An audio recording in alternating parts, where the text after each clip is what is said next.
IB Nation, welcome back to the Notre Dame postgame show. It is another Saturday of Notre Dame football and another Notre Dame win, another Notre Dame blowout win. We are going to have a lot to say about this game, fellas. There's a lot we liked about this game. There's obviously some things that were sloppy in this game. There was nobody had a worse day than the officials from the ACC, I would say, today.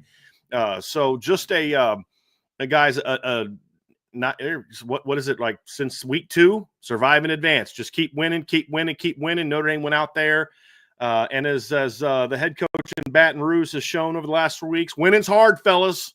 Winning's hard, and Notre Dame went out there once again and got another dominant victory.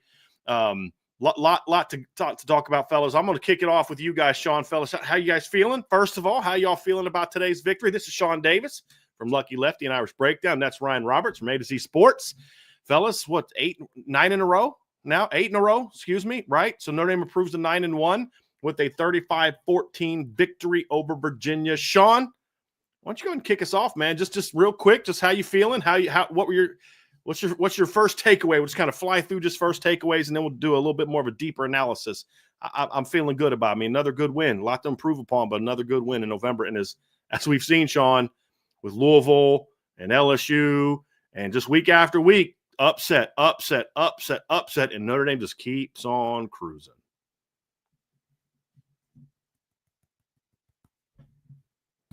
Sorry about that.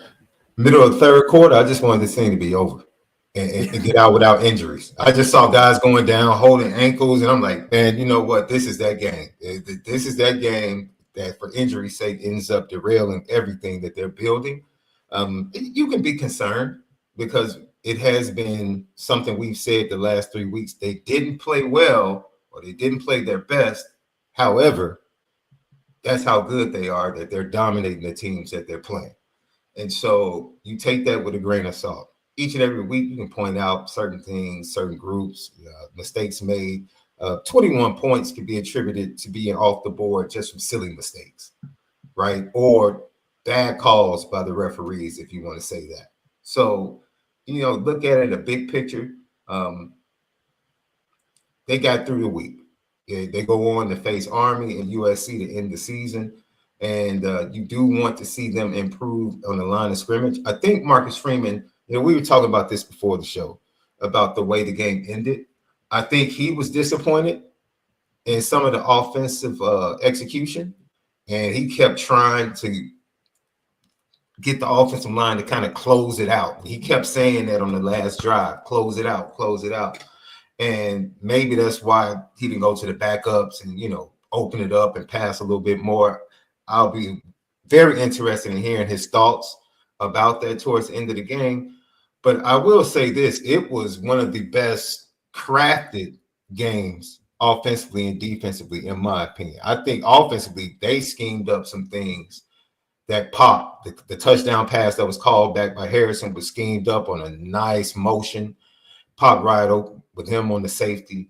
The special teams touchdown that was called back, great scheme by Marty Biaggi. I mean, they did some really nice That's all he does. That's all his units do well. It's almost block kicks and fakes. That can't make field goals. No. Half the time they're having the punter not do. I mean, it's just the wildest thing ever. But hey, he can scheme up fakes and he can almost block kicks. His group can almost block kicks. So at least they have that going for him. Yeah, but there were some things that I did not like. But most of the things I did not like, I feel like the things that they can clean up. It's frustrating. I think the penalties were just ridiculous today, just uncalled for in a lot of different areas. But overall, I think I said it a couple of weeks ago in the post-game show. I said one of these last 4 games is going to be one of those ugly games that end up being closer than you think. And if it ends up being a 21-point deficit that ends up being closer than what you think, because I don't think it's going to be, because now the coaches have something to get them really focused going into the Army game. So for me, I like this type of sloppy win because now, I don't expect them to be as sloppy next week against a ranked opponent. So fans might be upset, but I'm like, this is the type of game. I know coaches love this type of game because they will have the full attention of the players next week in practice, in my opinion. So those are my overall thoughts. I'm sure we'll get into the breakdowns offensively and defensively, but I'm going to continue to be positive, man.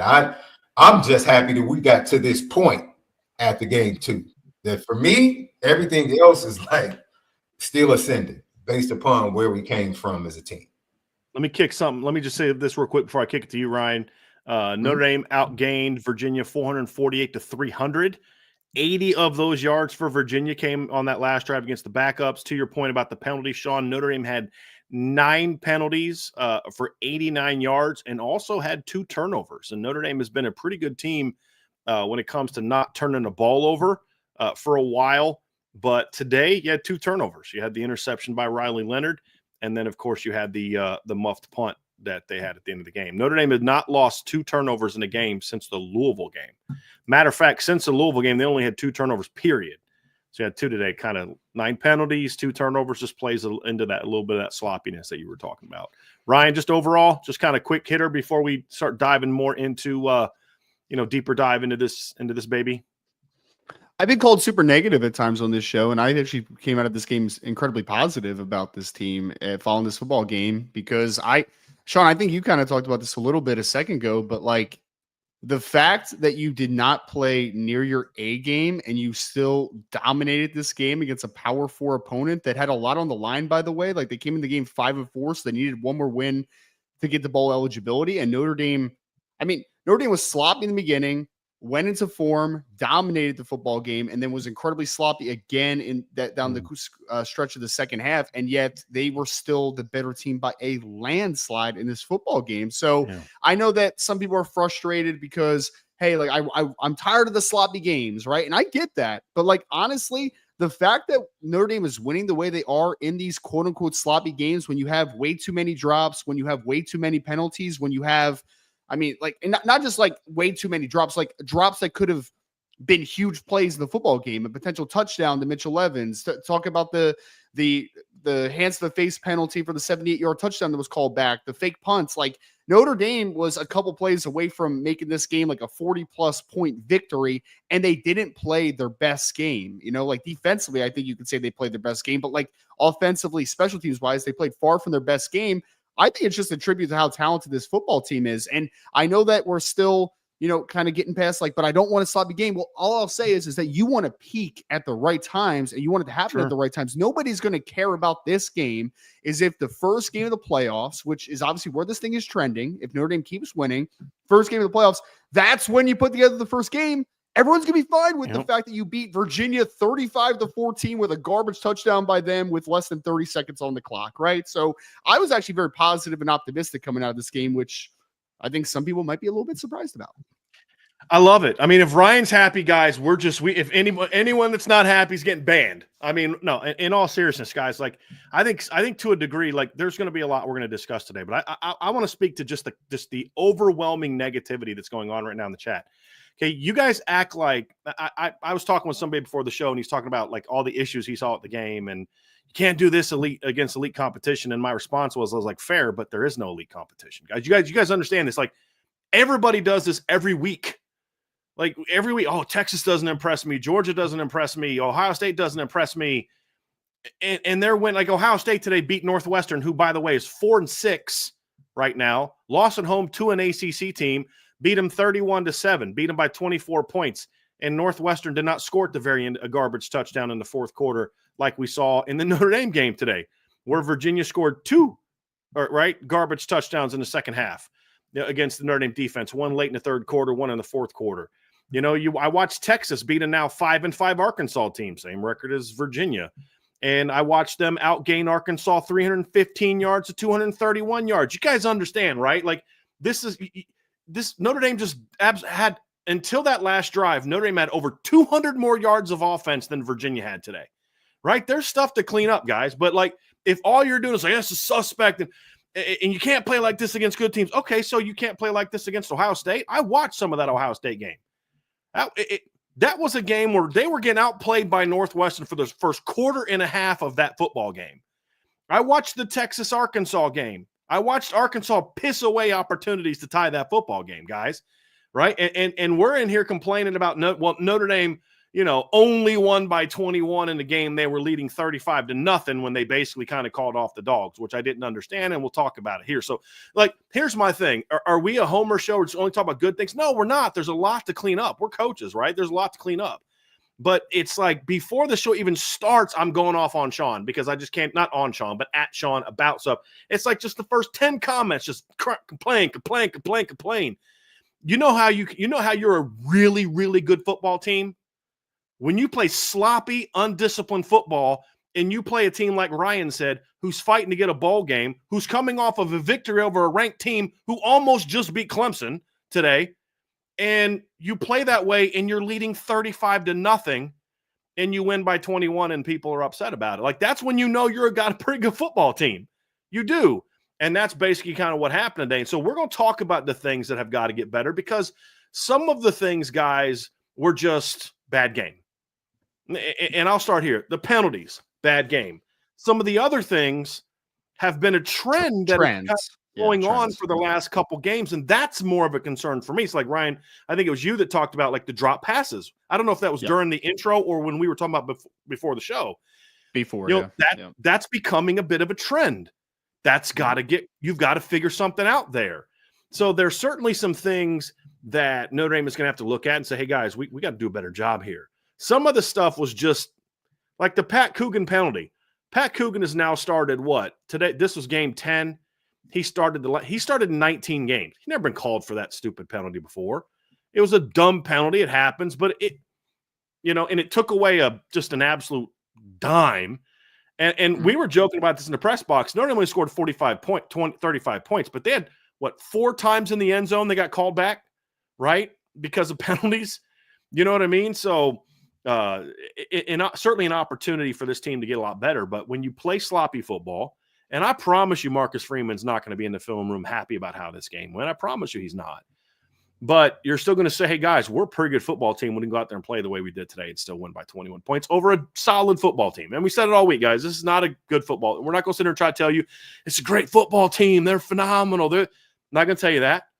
But Notre Dame did what they needed to do and got a dominant win. So I'll tell you, when you look at it, they needed another convincing win. They got another convincing win. People talking about, they're going to drop in the polls. They're going to drop in the polls. Behind who, guys? Can we just let the day play out first before we start losing? They're going to drop in the polls, especially when I just watched Texas looked far worse against Arkansas than what Notre Dame did today. I watched Florida just beat the mess out of LSU in the fourth quarter of that game. Let's just kind of see how the rest of the games play out first before we lose our minds and start assuming that this Notre Dame football team is going to drop in the polls. So a lot of football left to be played tonight. USC just got a win, by the way, over Nebraska. So good win for them. So Notre Dame needed that one. But look, guys, at the end of the day, all 3 phases factored into the game in some way, some good, some not so good, right? But at the end of the day, Notre Dame gets yet another convincing win. So when I think of overall big picture of this performance, guys, here's 3 things that 3 words that I was like, okay, what if I could boil this game down to 3 words? 4 words. How about that? 4 words. Sloppy, physical, didn't finish. That'd be it. And they were on the verge of really putting this team away 35-0. You got a chance. It's 35-7. You got a chance to get another score. You don't get it. You get a chance to get another score. You missed 2 field goals in the game. You turned it over on downs at the 5-yard line. This was a lot closer to being 49-14 than it was, a game that Virginia had a shot at. And Sean, you talked about it. It's 9 penalties. You can't do that. You can't commit 9 penalties in a football game. You can't go 1-12 on third down as an offense, and you can't turn the ball over 2 times and win football games. But at the end of the day, as I talked about, it was still overall a convincing win. And I don't know if you guys could see it on TV, but I'm in the stadium. We're just it seemed like every couple plays, a Virginia guy was slow to get off the ground. And Notre Dame was popping pads out there today. I don't think they played very well today in a lot of ways on both sides of the ball. There's a lot about this defense that needed to get cleaned up today. There's a couple times I'm like, boy, I am so glad The quarterback looked right, not left, because there was one play early where Chris Tyree went in motion and ran a slide route, and I think it was first round, and nobody ran with him. And if the quarterback looks left and throws him a slide, there's literally no one. There was a screenplay that Riley Mills forced an incompletion on that if he doesn't force the quarterback to sail it, they show the replay. I did actually look up and saw the replay. There's nothing but green in front of him. I mean, so there's a lot of sloppiness on both sides of the ball that was honestly out of character for this football team. And those are the things that as a coach you look at and you say, hey, look, we got to clean that up. We got to do a better job there. But it's not necessarily the norm for your football team. But I will say this is the second time in 3 games that Notre Dame has committed 9 penalties. And that's got to get cleaned up. That is definitely something that's got to get cleaned up. And you got to do better. And if you're going to tell me they're testing me, Sean. I'm not going to do it though. I'm not going to do it. Hey, your rules, Brian. It's your rule, man. You don't respond to people in the chat. I know. I get That's it. why I'm not going to do it. I know I'm not going to do it. It's so funny that I'm saying that when I'm the person that does it the most out of anybody in this room. But yeah, it's fine. But the thing that I did take away from this game, fellas, obviously Notre Dame is significantly more talented than everybody they're playing right now. And somebody said that to me in the chat, and I think he didn't mean it as a compliment. Like, you're just way more talented than all these teams you're playing. And I'm like, yeah, I know. That's kind of part of the thing, guys. It's like there aren't many teams that are going to have more talent. You play someone with equal talent, you're going to be in trouble. Well, who would that be at this point in time? Who would be of equal talent in Notre Dame? That list is very small. But the big thing that I liked about this game, fellas, and why Notre Dame won 35-14 and should have won more convincingly, it's not just talent. This team, and we've talked about it a lot on our show, Ryan. I think you were with me I think we talked about on Thursday. Maybe it was early in the week. But the reason this team continues to dominate is even when they're sloppy, what we're not seeing from this team that we saw really in week 2 and what we saw from last year, and we certainly saw from the BK teams and the Freeman team in year 1 and 2, is when sloppiness came, it usually was kind of countered with the lack of emotion and a lack of physicality. I think of the Duke game last year. The offense was sloppy like they were today. Dropped passes, penalties. But what was the difference between today and that game? I think of Louisville last year. Similar situation. The difference is even when this team is sloppy, Sean, they're physical. They play with fire. My wife texted me before the game. Keep in mind, she's a coach's wife. She's been on a lot of sidelines, been a lot of games as she shoots these teams. She's like, they were fired up before the game. And Notre Dame players were fired up before the game. And we saw that. They came out and they were pads were popping. They just didn't execute real well. As a coach, you can live with that. You want to clean up a lot of stuff, but what you're not getting here on November 16th is a team that just mentally wasn't locked in. They weren't playing with fire. They weren't playing hard, and you just kind of walk through the game. A lot of sloppiness to clean up, Sean. But this was a physical game, and Virginia was feeling it in this game, which is why I think there was maybe 10 stoppages that I just can think off the top of my head where a Virginia guy had to get helped up off the ground. And that happened a couple times with Notre Dame, but that was happening a lot on the other side of the field. And that's because, there was a lot of sloppiness, but this was a physical football game. I mean, the jet sweep Chris Tyree had, Jaden Osbury blew him up. There's a couple times they caught passes over the middle and just got popped. And Virginia also realized, hey, we're not as fast as we think we are on offense because they kept trying to do stuff to get outside and they just swarmed. So that's the big thing for me, Sean, is there's a lot we'll talk about cleaning up. But what I was happy about from this performance and what we're seeing just week after week after week, this team never takes a step back from a physicality standpoint. They really don't. There's a saying, I don't know if you've heard it growing up in the church, Brian, but sometimes they say, I thank God that I might not be what I'm supposed to be, but thank God I'm not what I used to be. That's a great so for everybody that's upset about today's game, maybe you need to be a little more grateful about the direction of this program and where they stand right now. Because where they were prior to this head coach who's just tied the most wins for a Notre Dame coach in his first 3 seasons, the program that they were in this roster where it was before he took over, you don't want to go back there. And 9 straight wins. And I will take today and the current state of this program over 3 years ago. I'll take it. And I'll take the coaching staff and trust that whatever needs to be cleaned up will get cleaned up.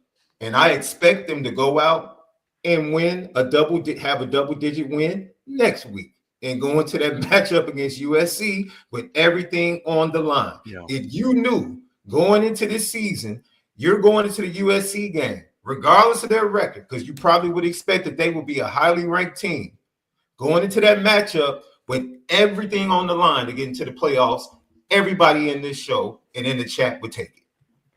Everybody would take it. So, big picture, what are we really complaining about? What are we really complaining about? Sometimes you need to be grateful for who you are and what you have before you start complaining about who you're not and what you don't have. Because the improvement, whether you want to look at it just this season and the improvement from week 2, or you want to look at it big picture and go over the last 3 years before Marcus Freeman, I'll take all of it. Sometimes you have to have tough losses to build character. Marshall, Stanford, Northern Illinois. What you're seeing is a program and players have character that is totally different than what it used to be. You're seeing a program developing an identity of who they're going to be. And when they do get better to reach expectations as far as consistently going out and doing things the way they're supposed to be done, then you're going to see championship football and championships possibly coming to South Bend. Yeah. It's a process, and they're getting there. It's a process. Ryan, I want to kick it to you real quick with this, because you had mentioned this. So currently Notre Dame has won 8 games in a row. They're now 9-1 on the season. The margin of victory is 59, 25, 7, 42, 18, 37, 49, and 21. Notre Dame is marked in the last 2 years. Marcus Freeman is now 19-14 in the last 2 years. 17 of those 19 wins have been by double digits. Yeah. Yeah. Like, just to illustrate what Sean was saying, because it's been obviously a lot of dominating victories. For anybody that has followed me on this show or off of this show, they know that after Northern Illinois, I was down bad, like most of us were. But even the next couple of games after that, like Miami, Ohio was another one too, where it was like 28-3, but like you watched the game and it did not pass the eye test. Like, it just did not pass the eye test. And I was on here, Sean. I know, I don't know. I don't remember if Brian was on the Miami, Ohio show afterwards, but like I was out on this team momentarily. I just saw too much of the same, right? Like the philosophical deficiencies is kind of what I talked about, and just kind of the letting things happen and not being the aggressor. And like, I was out on this football team. Full transparency, as the guy that was out on this football team, I'm in on this football team now. I am, because it's a different demeanor now. It just is. If you watch this team early in the season, where you didn't know what team you were going to get at the beginning of football games, and you worried about how this team was going to like go into a shell when something didn't go right in a football game, that is not this team anymore. They're not. When bad things happen, you mentioned 9 penalties, right? You mentioned a bad throw and an interception by Riley Leonard. You can talk about the couple plays called back. At any point, did the team flinch? Did they flinch? Did they get into a shell? Did they stop playing hard? They didn't. However the season finishes, playoff wins, big run, championship, first round exit, I don't care what it is. All I know is that this team is fully bought into Marcus Freeman. I know that. I watch it every single week now, the last few weeks, and I'm like, yeah, they've adopted that character, and they play so hard, and they don't flinch is more than anything. So yeah, I'm going to sit here, and we're going to sit here for the next few minutes here talking about what was good, what needs to improve, what makes us worried, what makes us hopeful, all those things in between. But all I know is that from game 2, game 3, game 4 till where we are now, I feel completely different about this football team. Completely different, because they are clearly bought in, they are clearly resilient, and they are clearly taking on the personality of their head football coach, who, and we talked about this, Sean, right? This team clearly believes in the intentionality of this football team, and you see it in Marcus Freeman's face every single week. He's pissed off, and this team is playing pissed off, and I love it. So I'm in on this football team, even through a ugly win, which most often, if you saw me early in the season, even in like that 28-3 win over Miami, Ohio, which you could say like, hey, they still won by 25 points. Sure, but like I didn't love what my eyes were seeing. I saw this team today, and I said, that team didn't flinch a second. They played sloppy, and they just kept coming. They just kept coming. They kept swarming. They kept playing fast. They kept playing hard, and I'm in on that. I'm in on that person. I'm in on the personality of this football team. Hopefully it translates to later in the year into the playoffs, but I'm in on this football team after watching them today from a personality disposition perspective. And you could tell it means something to Marcus Freeman. You talk about his team has changed. He's changed. You can see he's Brian, I think we talked about this during the middle of the week. There's no longer a question that Marcus Freeman, in my opinion, is a great recruiter and a good head coach. Those have been answered. Now we just have to wait to see if he's a championship coach. That's it. Right. He's a good head coach and he's a great recruiter. And he's a darn good leader. We know he's answered those questions. Is he a championship coach? He has to answer that along with his players in this program. But other than that, it's lining up. You can see everything Ryan just said. It starts at the top because he had plenty of reasons to give excuses and throw the towel in and flinch, and he didn't. He stood there. He took the proverbial bullets and kept coaching and kept leading and kept telling his team to buy in. Eventually, things were going to change. The tides are going to change, and they were going to get better. And that's exactly what they've done. And that's exactly what they're going to continue to do. And if you can't look out there on that field and see the first-year players, the second-year players, it was senior day. What, 29? How many seniors was it today? 29? Wasn't as long as last year, but it was a lot. Yeah. There's a lot of seniors. And I think the seniors played well today. But on top of that, if you can't see the promise along with who they are right now, moving forward, and be ecstatic about that, and that's fine. I'm sure we all sat up and had moments where we threw a sock or a shoe or something at the TV today. You're supposed to do that. That's part of being a fan. Like, you know what's wild, man? You know what's wild? So like last year, the three of us, it would be in like a live chat during the game. We'd be texting back and forth. And Ryan and I especially would text a lot back and forth. And I remember there's a lot of games, especially in the first year, where you'd be sitting there and things would start to go down and you're like, uh-oh, I smell trouble. And I'm sitting there watching the game today and it's 7-0 and they're playing sloppy football. And there was never a second where I thought they might lose today.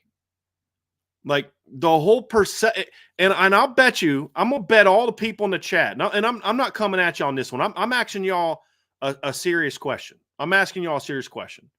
Even the people that have literally done nothing but complain since they got in the chat, I'm going to ask you guys a question. When was the last time you were watching Notre Dame play where you actually thought they might lose that game? Because I'll tell you when it was for me. It was the fourth quarter of the Northern Illinois game. I never thought they were going to lose to I lied. After they fumbled the opening kickoff against Louisville, I was like, oh, crap, here we go again. You know what I mean? And then by the end of the first quarter, it was over. And even when they scored to make it a 7-point game 2 times in the second half, I was like, they're not going to be able to do enough against this defense to win, and the offense will be able to do what they need to do. But honestly, it's been a while, right? And now that doesn't justify penalties, turnovers, like silly, sloppy plays. You know, it doesn't excuse the miscues on special teams and offense and defense, and we'll get to that. But it's like some of y'all make us have to sit here and it's like we got to like defend this team for the first 30 minutes of the show because it's just like some of y'all are losing your minds. And I'm like, are you not watching anything else happening in college football the last 2 months? You know what I mean? Would you rather be a Georgia fan right now or a Notre Dame fan right now in regard to how your football team is playing? You know what I mean? So, but think about that. As sloppy as today was, there was never a second where I thought, if they don't get their head out of there, you know what? They might lose this football game. It was, man, I hope they don't win this one 27-3. I mean, that's literally what was going through my head. They're going to earn an ugly 27. Right. It's going to be an ugly 27-3 game, man. Like, it's just going to be, it's never been like, geez, they might lose this football game. Think about that. It's been over a month. We're creeping up on 2 months I was sitting watching a Notre Dame football game and thought, they might actually lose. Think about that. That's the growth that this team has made. Now, the question to answer what you said, Sean, is Marcus Freeman a championship coach? What's going to determine that is if he can eventually kind of get this team past some of those moments. Because every week it's it's one of those things where we keep saying, boy, if they can just do this better, and if they can just do that better, and they don't, right? So you have to kind of come to grips with maybe this is just who they are, and they're not going to be more efficient on offense. They're not going to be this. They're not going to do that. That's just who they are. Okay, if who they are is 3 weeks of sloppy football where you've back-to-back weeks of sloppy football over ACC opponents where you've outscored your opponents 87-17. Okay. Right. So hopefully in these next 6 games, like how I did that one, hopefully in these next 6 games, Notre Dame can kind of kick down the door in a couple of those areas. And I think we actually saw some glimpses of that today on offense, which we'll get into, even though there's a lot of sloppiness. But I think within the sloppiness, there's a couple glimpses of that I saw today and last week that we'll talk about a little bit. And I want to get your guys' thoughts on it. But what we're seeing, guys, is Notre Dame has raised the bar to a level to where it's like when you only win by 21 points over a Power 5 team, we're pissed. I shouldn't say some people are pissed. We're disappointed in the outcome. I like that is saying, hey, you're getting somewhere. You're getting somewhere, guys, because you think about where we were. And Ryan, I love the fact that you said, hey, guys, look, I was done with this team. Done with this team. And I think that wasn't even the Northern Illinois. I remember, like you said, Ryan, a couple weeks later, you were tweeting stuff about like, hey, this is just who they are. You know what I mean? And because they were playing like that, it was during Louisville as well. I mean, they ended up winning 31-24 in that game, but like there were moments in that game I'm just like, I don't know if this is a serious football team. Like I just don't know. Like there was just like a lack of intentionality at some points, but like at no point today did I say like, man, this team doesn't have an identity. Man, this team doesn't play hard. Man, this team doesn't play pissed off. Like those things have been adopted. And they have been. Been. Now they just got to play cleaner football. And that's really going to be the next step for this team is can they play cleaner football? Can they become more efficient on offense? Can they finish games off maybe a little bit better in certain areas? Finish some drives off a little bit. Can they get this thing rolling? Those are all things that we're gonna see and and see if they can get there. So that's kind of the overall view of the game, fellas. We're going to dive more specifically in offense, defense, and a little special teams here in a few. But before we get to that, folks, do us a favor, hit that like button, hit the subscribe button, hit that notification bell, share this podcast, give us a 5-star review, and we would greatly appreciate that. So, guys, I want to dive into the offense first, and let's just get into some numbers here real quick. It's sort of the good and the bad and the ugly is a little bit of the story of this offensive football team. Looking at the overall numbers, Notre Dame scored 35 points. It is let's see here, in Notre Dame's, so that game was 28. So it's the 6th straight game Notre Dame has gone over 30 points. And Notre Dame gained 448 yards today, averaged, let's see what their total yards per play was in this game. So let's see here. They had, how many pass attempts did they have? They had 33 pass attempts. She had 71 plays and 448 yards. So 6.3 yards per play, slightly under their season average. Rushed for 234 yards. This team rushes for 200 yards a game in sometimes the ugliest fashions, which we'll dive into again. Riley Leonard went over 200 yards for, I think, the 4th time in the last 5 games. 3 touchdown passes in the game. Vince and I were joking in the game like, hey, that counts for double, right? Isn't that 14 points right there? Because I've been told that the touchdown passes mean more than than rushing touchdowns for a quarterback. But Riley Leonard had 3 touchdown passes today, which is ties for the most he's had in Notre Dame, ties him with Stanford for the Stanford game. So he now has 12 touchdown passes on the season, 13 rushing touchdowns on the season. Jeremiah Love had a career-high 137 yards today and 2 more touchdowns. He is just quietly having a very good season. And honestly, I didn't think he was their most impressive back today from an overall carry standpoint. He had the best carry of the day, but it looked different when Jadarian was on there, which, again, speaks to the volume of this team because I'm sitting there. It was almost like I'm in my head, I'm thinking, they got to give Jadarian more carries. It's just different. And then literally like 2 plays after I said that to myself, Jeremiah goes for 76. And you're like, no, we're good. We're good. Just keep doing what you're doing. You know what I mean? Because you have 2 special backs. And it's almost like when Jadarian started ripping off some runs, Jeremiah's like, okay, my turn now. And the 2 backs today, fellas, 22 carries for 181 yards and 2 touchdowns. Jadarian averaged 7.3 yards per carry. Jeremiah Love averaged 8.6 yards per carry. And it's another game, fellas, and this needs to be pointed out too. It's another game where the Notre Dame run game went for over 200 yards, and it wasn't dominated by Riley Leonard. And Riley today had 32 yards on 8 carries. Aeneas also had 23 yards on 7 carries, and Notre Dame had -2 yards on a kneel, which is still the dumbest thing ever that counts as a rushing yard, just like sacks count as rushing yards. So Notre Dame had 234 rushing yards again today, 4th time in their last 5 games that they've gone for over 200 yards rushing. They averaged 6.2 yards per carry, which will get them over 6 on the season. They were at 5.98 coming on the season. And also, fellas, the 3rd straight game where Notre Dame has averaged over 6 yards per carry. That's an impressive feat, and I'm actually trying to find when the last time Notre Dame did that, where they had 3 straight games where they went over 6 yards a carry. And do you guys know when the last time they did that was? I'm trying to find it because when it was not back in. I thought it was going to be 2017. So I just went back to 2016, and I'm going to stop going back past that. And I can't find a time where Notre Dame's rushing offense went for over 6 yards a carry for 3 straight games. And so that's quite an impressive feat as they continue to get that part of their game going. And as we said, I think the pass game was much better early. If they wanted to, they could have had a lot more success throwing the ball, had a 78-yard touchdown pass driven back now. So just kind of those are the overall numbers, overall feel.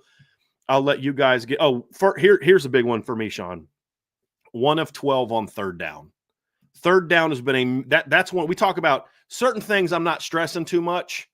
Other things I'm like, fellas, 3rd down has been a consistent problem for a big chunk of the year. Drop passes has become a problem over the last month.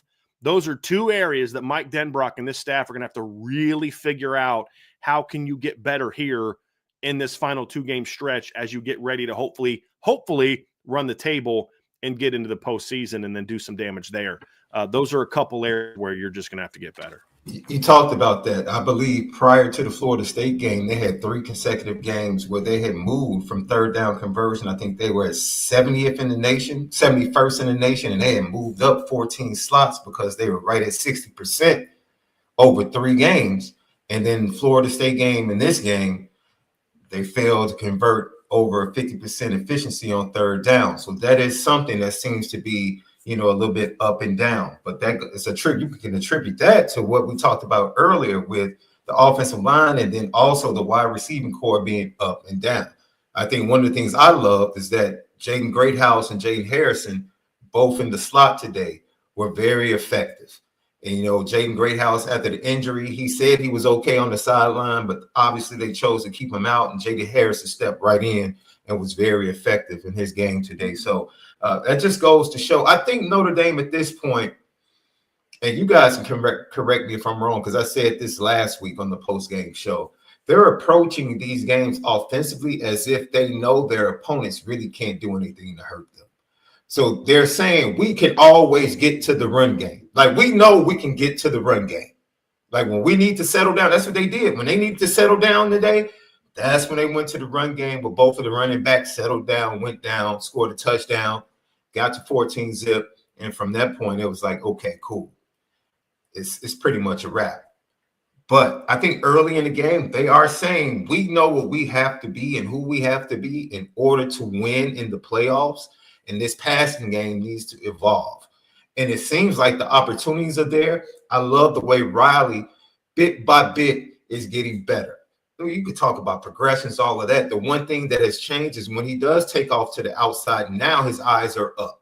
A couple of times he got out of the pocket, he hit Aeneas Williams out of the pocket, he hit Mitchell Evans on the sideline. That is something early in the season that once he broke the pocket, we were like, yo, why are you just running and not trying to throw the ball, settling and throw the ball to an open receiver as they scramble? So those are things that we're starting to see evolve in this offense.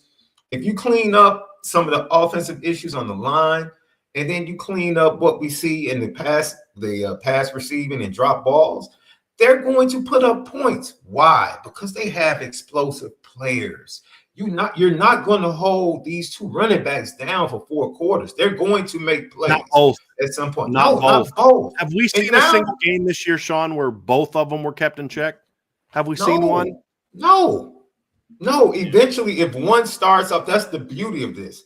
If one guy's not going early, if Jeremiah Love's struggling a little bit, let's go to Jadarian. Let's switch it up, right? Because they're different style runners.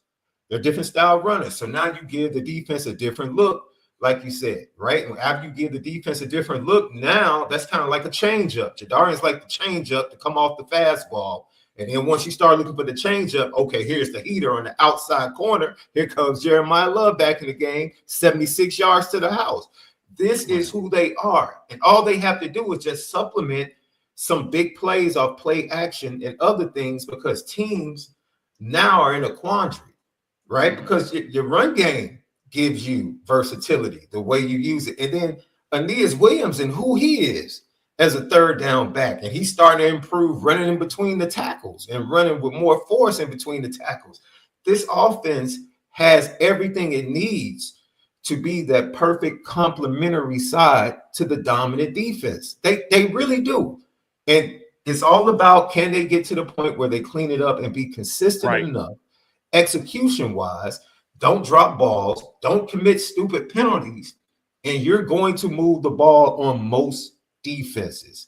You're going to move the ball. Heck, if they end up facing Ohio State, it's going to be a struggle because that's a good defense. They have good defensive players. It's going to be a struggle anyway. Both offenses are going to have a struggle. Absolutely. Right.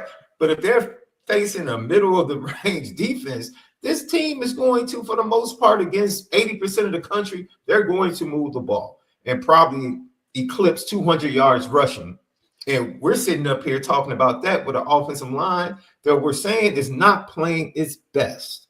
So I'm telling you, man, the promise of this unit and their explosiveness. This is an explosive offense. When's the last time we've heard that about a Notre Dame offense? Well, we've heard Notre Dame can run the ball. Maybe 17 was explosive with Josh early a little bit. They weren't efficient. Or 18, they were not quite as explosive. They were explosive, but more efficient. Yeah. You know that. Yeah. 2015, they were a little bit more efficient. Mm-hmm. You know, then yeah. Ryan, that's the thing that's interesting about this team is because, like, where I'm at with this offense is like we just got to come to grips with the fact that they're just not going to be an efficient rushing attack. They're just not going to be a team that's consistently 60 plus in efficiency. They're just not. They're just look. You're going to get 2. It's going to be 4, and then 60. It's going to be 2. It's going to be 3. You're not, and then 30. I mean, it's just kind of who they've been all year. They're rarely efficient offensively, and that's where in some ways they do remind me of the 17 offense because you just kind of bottle Josh Adams up, ball him up 80. You know what I mean? And it just that now you've got like 2 guys like that are not only as explosive as Josh was, but way more elusive than what Josh was. And I think, Ryan, that's why it's really been hard for teams. Because, like, I'll say this, Ryan, I'm going to say something, and you tell me if you think I'm nuts. Okay. As I break down the film of Notre Dame in the last several weeks, and I look at their rushing yards, and they went for 234 today. And I watched last week, and I watched them go for 201 against Florida State and 265 against Navy. I've never watched any of those games and be like, man, they're dominant running the football. It's just like, wow, they had 265 yards rushing. Wow, they had 270. Like, I remember the Miami game was like that. I was like, there's no way they had 270 yards rushing in that game. I remember looking at the stat sheet and thinking that way, Ryan. And it's the same thing with this game. It's like 234. It's like, but that's just when you just gash teams like this, you just look down and you're like, holy crap, they get 200 yards about as easily as I've ever seen an offense run, because it's not like sexy like 17 was. It's just like, wow, they just keep doing this week after week. They're three most talented offensive players, most physically gifted athletes on the offensive side of the football, at least of the guys that we see every single week, are in the backfield. I mean, they just are. I mean, Jeremiah Love, Jadarian Price, and then, good old 6'4", 215 Riley Leonard that runs in the 4.5s. You know what I mean? Like the three best athletes that Notre Dame has offensively that play regularly are in the backfield. So like, it's going to be a little bit of a feast or famine unit because of, we've talked about the offensive line injuries. And honestly, like the nature of Jeremiah Love's been better as far as being more efficient than he was like as a freshman, obviously, but like there's still a little bit of boomer bust to both of those running backs, as far as like they're going to lose 2, they're going to gain 2, and then they're going to gain 70. You know what I mean? Like they're just a little bit of that nature of a running back right now. I'll say this, man, is that Notre Dame has a chance to score just about every time they have the football, obviously, because they have explosive opportunities. We are going to have the marriage of, because I'm actually okay with the run game not being as efficient because they do have the chance to make the explosive plays. The passing game needs to be more efficient. Like it just has to be, because I think like the biggest worries that I have offensively today, because I don't know if you guys agree with this, I thought Riley Leonard, as far as like making a couple big time throws, was probably the best I've seen at Notre Dame as far as like making big time throws in a football game. He looked comfortable working out of structure, keeping his eyes downfield a little bit more, throwing outside the pocket, trusting the pocket at times. And he made some big time throws, like that one ball that was dropped by Mitchell Evans that would have been a walk-in touchdown at the end of the first half. Like that took a lot of guts, man. Like that was not a dude that was afraid to turn the football over. That was not a guy that was afraid to make a big play. That throw that you said, Sean, where he's scrambling out and he throws across his body to Aeneas Williams in the middle of the field. Like that's a dangerous throw. But you know what? Like he was confident doing it. Was he not? Like that's big time in my opinion. So I think that Riley Leonard showed a lot of great signs. The inefficiency in the passing game, though, is there are too many times where Riley Leonard has some misreads. There are too many breakdowns in pass protection at times. And then the wide receiver drops the last 3 weeks are like, that's my part where I'm like, that scares me. That scares me. Because like I would say like Bo had 2 bad ones today, Ryan. Like, and I'm not talking like, it's a tough, I mean, it hit you in the hands. It was no, I mean, I'm talking about like just like right here. Yeah. Yeah. Well, he had a couple bad ones today. Jordan Faison had a couple bad ones last week. He had another bad one against Navy. Like it's just so many bad drops the last couple weeks where they're wide open. Like they have opportunities to make big plays and they drop footballs, and like that's a part that needs to be better. Like that part of the offense needs to be better because what happens inversely is that stuff starts happening where drop passes come. And then what happens in Riley Leonard's mind? Like, I can't throw to Bo Collins right now. Like he can't catch anything for me. Like just, that's where you mess up a quarterback's mojo a little bit and a little bit of his mind. So the drops are a serious concern to me.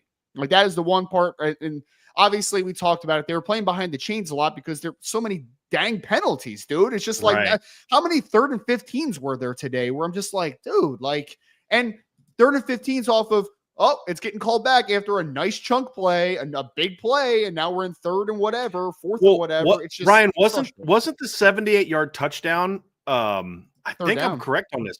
Wasn't it 3rd and long? It was 3rd. That was one of the best throws. That was one of the best rhythm throws he's made in a Notre Dame uniform. That's why I was so pissed about that play. Like he hit the top of his drop, like the deep ball he threw to Jordan Faison, hit to the top of his drop, and then he double gathered, and so then it was late. On that one, he gathered, and that ball was out, and it was a dime. And you're just like, it gets called back. I mean, so the reason that I'm not quite there yet, Ryan, and I think you nailed it, you can't be inefficient as a throwing team and a running team. And that's what ultimately did in that 2017 team. Like Miami forced them to be inefficient, and they kind of slowed down the run game, and then the pass game couldn't be counted on. This pass game is exponentially better than that one. It's better at receiver. It's better at quarterback. It's just better in every way outside of maybe the offensive line's not good as good in pass pro. Right. But you see it and you're just like, I do actually see, and Sean, I think you said this earlier, it's got to get better, no doubt. But you are seeing growth. I mean, if you go back just a month in like you look at the touchdown pass to Jaden Greathouse, the one that actually counted early, he looks left, comes back to the crosser, sees two defenders running with him. And so what is he knows he needs to do? Comes back. He knows he's got Jaden Harrison coming right behind it and throws a seed. Speaking of all the drops today, that's a heck of a catch by Jaden Harrison because Riley put some mustard on that one. He heated him up a little bit on that, and it was high. And, I mean, it wasn't a bad throw. It was high and hard. Those are the ones you have a tendency to miss. And Jaden did a great job snatching that ball out of the air. So, I mean, he had can we be real? He had a breakout game today. It's not his fault that 78-yarder got called back. Jaden Harrison had a breakout game today. And you saw they need him. They need him. Big time, well, Ryan. Here's the big thing, too. Why, especially for post. Are you thinking postseason? I'm thinking when there's a big moment in a football game, you need someone to be able to make a catch. Like that's my big thing is right now, games on the line, tied, or you're down a couple points in the late fourth quarter. Who's the guy offensively that you're like, that guy's going to make a catch? Like that guy's going to make a catch. I thought it was going to be Bo Collins. We've seen a little bit of a regression the last few games of Bo Collins, right? And a little bit of dropsies the last couple games. Like that's a little bit disconcerting to me. Then I saw, even though there was a drop in the Navy game, I saw Jordan Faison, and I'm like, oh, okay, maybe Jordan Faison's coming. Maybe he's that guy. And then the last 2 weeks, it's got the drops. And then last week, I'm like, oh, you know who it is? It's Jaden Greathouse. That's who it's going to be. That's the guy that's going to be the safety blanket, that's going to make the big catch in the big moment. And then what happens today, unfortunately, I don't think it's serious. It didn't look serious, but like he got banged up a little bit today, right? So he had to leave the football game. I need there to be a wide receiver or a tight end. Like we can throw a tight end in this conversation. Somebody that I can count on. In a pass catcher in a big moment in the big part of the football game that I know is going to make the catch. Unfortunately, I can't fully trust Bo Collins right now. Like I can't fully trust him. I can't fully trust Jordan Faison right now. And Jaden Greathouse got banged up today. So like I need that guy that I know Riley Leonard is going to trust in a big moment to pull the trigger, and that guy is going to make the catch in a big moment. I don't know who that guy is right now. So let me respond to that here real quick, Ryan, because here's where I thought you were going to go with this. And I'm going to throw this out there, and this is where I think this team needs to get to. I actually am confident in 3rd and 5, there's a guy that can go make that play. When he's healthy. Now, again, who knows with the luck the Notre Dame's had. I didn't think Ashton Craig's injury looked that bad either, and he's out for the season, right? You never quite know. But it looked like he's going to be okay. If he's healthy, he has shown money 3rd down situations, he can make a play. What I think this offense is also missing, because, again, you start playing Tennessee, Ole Miss, Ohio State, they're going to say 3rd and 5, number 1's going to get the football. That's what I mean. Alabama said on that last drive in 2016, we're not letting Mike Williams beat us. Somebody else going to have to step up and beat us, and Hunter Renfrow did, right? I mean, that's what good teams are going to do when you get in the 2nd, 3rd, and 4th round is, hey, 3rd and 5, number 1's not going to beat us. We now know who you're got. What I think they're also lacking is a receiver that can go make a big play in a big game. And that's what I'm hoping Jaden Harrison can be. Because we saw two big plays last week. He had a really nice catch on the sideline on a deep out cut on a flood concept. That had a really nice catch on a back shoulder play. And then today we saw him go off a little bit. Catches the touchdown, makes another big 3rd down catch, has the 78-yard touchdown where he showed off some juice. And you're like, dude, if they can get that guy going and with Greathouse can do, then man, this team has a chance to. That's when you see the offense start to really go. Now, Jordan Faison, I can just go be Jordan Faison. He doesn't have to worry about being the guy. Bo doesn't have to worry about being the guy. I think there's pressure getting to Bo that he feels he has to be the guy, and that's causing him to take a step back. Where it's like, Bo, dude, just relax, man. Just do your job. We don't need you to do all that. But I would also say that I think this game shows me that I do think this staff has to consider they need to see these next couple weeks, can we get something out of 11? Can we maybe get something out of him, because they've got to develop another outside deep threat. Because for whatever reason, they're just not willing to throw the ball to Chris Mitchell down the field. For whatever reason. I don't know why, but we're 10 games in, and it's just not going to all of a sudden start. Greathouse in the slot. But here's the problem. The 2 guys we just talked about are hardly ever on the field at the same time because they play the same position. So they may also want to think about, and I've talked about this, Ryan, a little bit. I would love to see them use a little bit of Harrison and Greathouse together. especially with the stuff they do movement-wise and stacking and different things like that. I could see that, and that's something I think the staff may need to consider is right now 1 and 2 have been your best receivers the last couple weeks, and they're playing the same positions. You got to figure something out and move some guys around, because then that could help Greathouse a little bit, because maybe he's not always in the slot in those situations. But you're starting to see glimpses. That's what made the drops today so frustrating, because this would have been a really good pass performance. And one of Bo's drops got negated. It would have been a holding penalty anyway, so it didn't really count. But like you can't do that as often as it's happening. That's my big drops happen, right? And Will Fuller didn't have very good hands. But do you guys ever remember Will Fuller dropping a pass when it mattered? He didn't. And that's the thing we're seeing is some of these drops they've had were in clutch moments. You know, third down, trying to get a score late in the half. Like, that's the thing that's troubling to me, is they're going to have to figure some of those things out. But I do feel like today was another example of they're close. You know, Mitchell Evans looks close to me, guys. Jaden Harrison kind of had a bit of a breakout today. You know, Greathouse is starting to become, you know, Riley's starting to look to him a little bit more. And unfortunately, he goes down a little bit today. So you do feel like they're at least getting a little bit closer. But the reality is what this team is going to feast on is those backs. Here's the thing that I'm going to say to you guys. Every team has this. Every team has that game where it clicks. Here's the scary thing about this. This offense is yet to have that game. And even the worst offenses, fellas, have that game. Stanford's offense sucks. Apparently they had that game today against Louisville.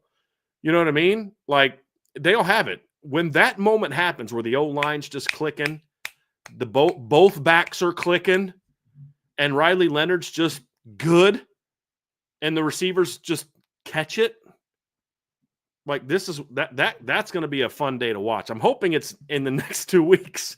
You know what I mean? It'd be nice to kind of get that going. But, you know, the skill I mean, Ryan, you and I have talked about this a lot. Sean, you know, this team – I'll give you a little something. For all the people complaining about the offense, let me give you a little something. After today, Notre Dame is scoring 38 points a game on the season. Ohio State is scoring 37.8 points per game on the season. And Texas is scoring 37 points per game on the season. So we keep talking about how Notre Dame's offense has got to do this and Notre Dame's offense has got to do that. Guys, they still have a pretty good offense. They're scoring 38 points per game. Yes, the defense has helped them out, but you know what? They've also made their plays. Every team has that. Every good team has that. I watched Ohio State score 31 points today. One of their touchdown drives went a whole whopping 1 yard, and I think it took them 3 plays to get that 1 yard, Sean. Am I correct on that? At least 2 or 3 plays to get that 1 yard? That happens to everybody. This offense doesn't need to be 2019 LSU for this team to be dangerous. That's what some of y'all I don't think are getting. When your defense has an off day and gives up 14 points basically against the other team's backups, you're pretty freaking good. Notre Dame's now 10 games in, fellas. They've given up more than 16 points one time. And that was a game where they had a 9-yard touchdown drive and a 24-yard touchdown drive. You don't need to score 50 points a game to win games in a dominant fashion because of who you are. They are playing complementary football, and I think Marcus Freeman has finally figured out what complementary football really is. And that's what I think we've seen the last month. And somebody brought this up to me, Sean. He goes, I think Marcus Freeman was forced into this. He goes, this is where he said, I think the Northern Illinois game was the best thing that ever happened to Marcus Freeman. And I'm thinking, it's like, okay, it's going to wake the team. He goes, no, not all that. I said, I know, I've heard this before. He goes, no, not all that. The fact that they had to not only win the rest of their games, but win impressively the rest of their games to really get into the playoff mix. He said it forced him to, and I think it took him a while. Because, I mean, I sat here. I might have jumped in, actually, for a minute in the Miami postgame show. And I remember you guys losing your minds. Actually, I jumped in and I was going off on you guys before the show started, I think, about how his comments before the game. And I know, Ryan, you were fired up about that as well. But you look at the mindset between what he was then and now, where it's like it's 4th down in the 4th quarter and we're going for it with our starters in the game. I think it's forced him to say, hey, man, it's okay to let this thing go. Your defense is legit. It doesn't make your defense worse when your offense turns it loose. It actually makes life easier for them. I think he was forced to recognize, and he's embraced, right? As a young coach, he's embraced what complementary football really is. And it can be hard for defensive coaches to understand that. And I think that's something that's changed a lot about this team too, which is why Notre Dame's not only winning games, guys, but they're annihilating people. Again, they played bad football today, and they did. I shouldn't even do air quotes. They didn't play great football today, and they absolutely annihilated Virginia today, right? That's the mark of a good team, because you're not going to be perfect every week, Sean. But let's say they played a C- game today, fellas. Mm-hmm. C at best, and just won by 3 touchdowns over a team that's going to probably go to a bowl game. Was that a grade on its entirety, or just for the offense? That grade was sorry. Overall, as a team, because you had the bad special teams play. I thought the offense was kind of a C, and I thought the defense was a B today. I mean, there was a lot of a better quarterback's going to see that, right? He's going to see that guy wide open. He's going to make that play. I didn't think anybody played great today. They were dominant, but they didn't play great today. But it includes the special teams and misses. So it's all encompassing, Ryan. I guess it's answered it a lot easier. All encompassing, I'd say probably like a C- game today. You know, you can't muff a punt like that and give that ball up. You can't, 2 missed field goals. Right. Yeah, 2 missed field. I mean, you can't play that kind of sloppy special teams and expect me to say, hey, great job, team. You know what I mean? I'm just not. Yeah, I think you pointed back to the Miami, Ohio game. I really went all the way back to the Texas A&M game, and I started to really think about the coaching job and what they've had to do offensively this year and what they've really gone through, which is something that probably took them by surprise. They opened up a present that was Riley Leonard and realized, oh, it's not what we thought it was going to be initially. And those things were out of the injury was out of their hands. Him not being in the spring is out of their hands, right? And so they go into Texas A&M in that matchup thinking probably coming out of the fall, like, okay, we can do this, only to find out after that game in Northern Illinois, like, all right, we're going to have to reel this thing back in because we thought we could do this, but we really need to build his confidence.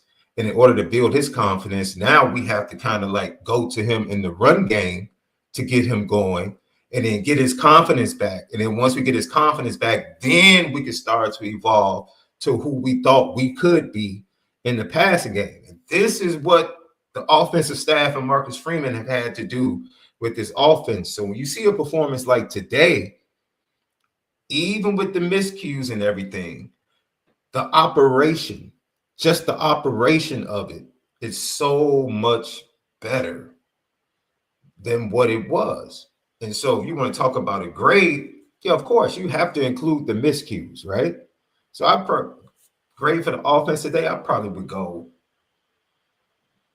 B minus. I would probably go B minus. And I could understand if somebody gave it a C plus or a C. I could understand why, because penalties mean a lot. You take points off the board, right? Yeah, if you don't have the penalties, you might be talking about an A minus.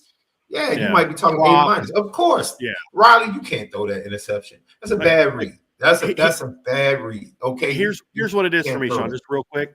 Yeah. I can't give you anything but just so you understand. It's not that they played bad for 60 minutes.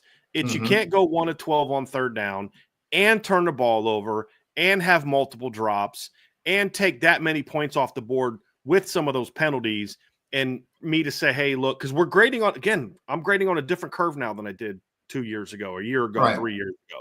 It's okay. Is this good enough if they're playing in the national championship game? Is this going to be good enough to get that W? And the answer is no. And that's why I went C. Yeah. But it's my grade. It's like this.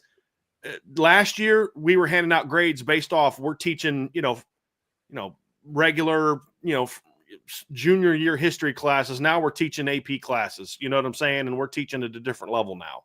We're teaching honors classes now. And that's the standard by which you're grading now. It's because the expectations are so high because Marcus Freeman and his coaching staff and these players have set a different bar than what I should. I mean, in any profession, as you get further into it, the standard should raise, right? You're used to your job. You get better at your job. Like, I mean, when I was a teacher, it was like after your first couple observations, that was kind of who you were, right? So, like, that was the lowest that you could possibly go. The bar is what it is now. You know what I mean? So, yeah, if the bar wasn't raising, there would be major issues, right? Like if the bar just stagnated, we've been there, guys. Like we have been there when a bar just stopped being raised. It just stopped. Well, we don't ever want to go back. Ryan, it was tamped down.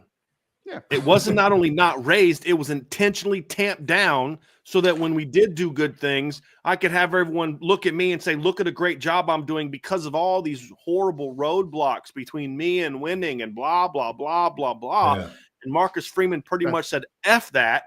That's what we call tenure. That's what we call tenure right there. It's called tenure, and you just kind of coast for a little bit. Don't you guys think offensively, like what I pointed out, the operation of everything is so much better compared to what it was and what they've had to do? They've had to operate an offense inefficiently that they thought they were going to be, and then change the style of the offense to help build the confidence of the quarterback. And once they got him playing at a certain level, now let's start to evolve into the offense that we need to be for the playoffs in order to win games in November into the championship. Right. And so for me, I look at it and I think I gave them a little bit of grace, in saying a B minus. I gave them some grace because I see the explosive potential. Sure. That I didn't see. I questioned that early, just from a play calling standpoint, just like, what are we doing? You said, I think they know that Jaden Greathouse is going to be that guy. I think that key third down the last drive against Texas A&M, who do they go to? They went to Jaden Greathouse. That's why I say this. Against Miami, Ohio. I'll say that's who they want it to be. That's who they would like it to be, right? And I think Mitchell Evans could eventually end up, because now his rapport seems to be growing with Riley Leonard as well. So, so if you can get those two components going into the rest of this season and into the playoffs to be those clutch receivers or tight ends to make a catch, it bodes well. But I think the foundation now has been laid. I think we can look at a game and offensively see a foundation, an infrastructure like, okay, I can see it.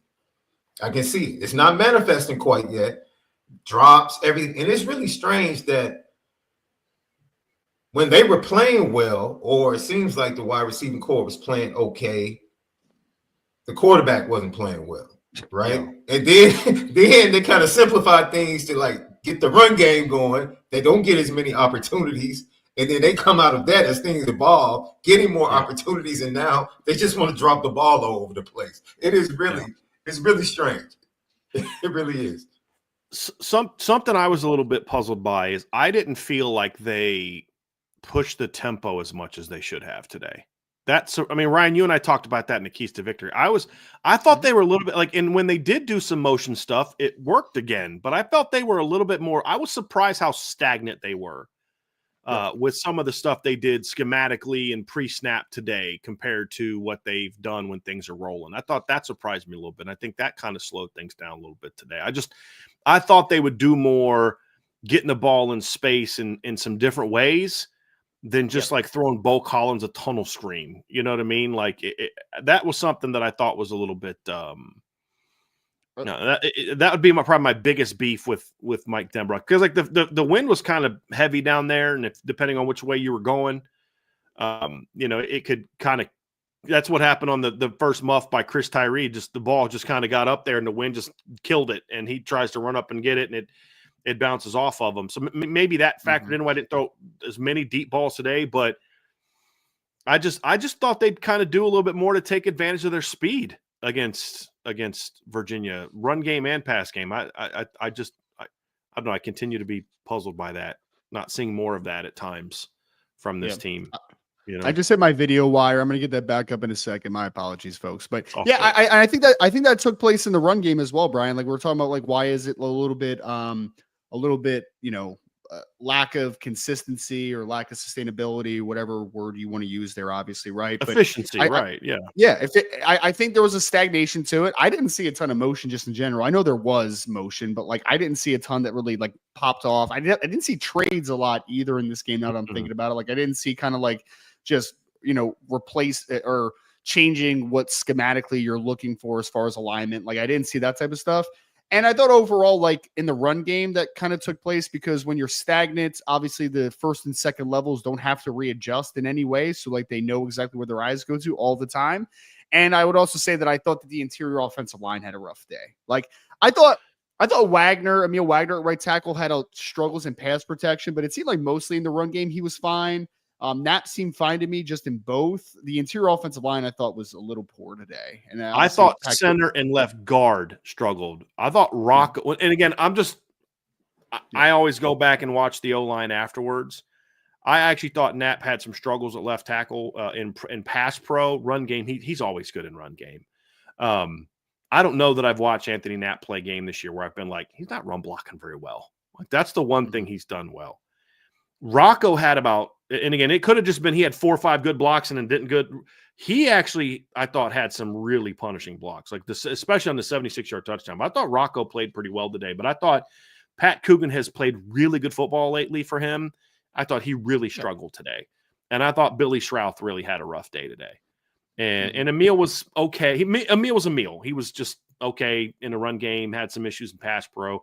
I thought the tackles had some issues at times in pass pro, but Ryan, I agree with you. I think the interior, 2 of the 3 interior spots had a this was probably Billy Schrouth's worst game of the season. From just watching it live and looking at replays, I'm gonna have to go back and watch the film, Ryan. But I think the center left guard issues were problematic today. I agree with you. I think that caused some.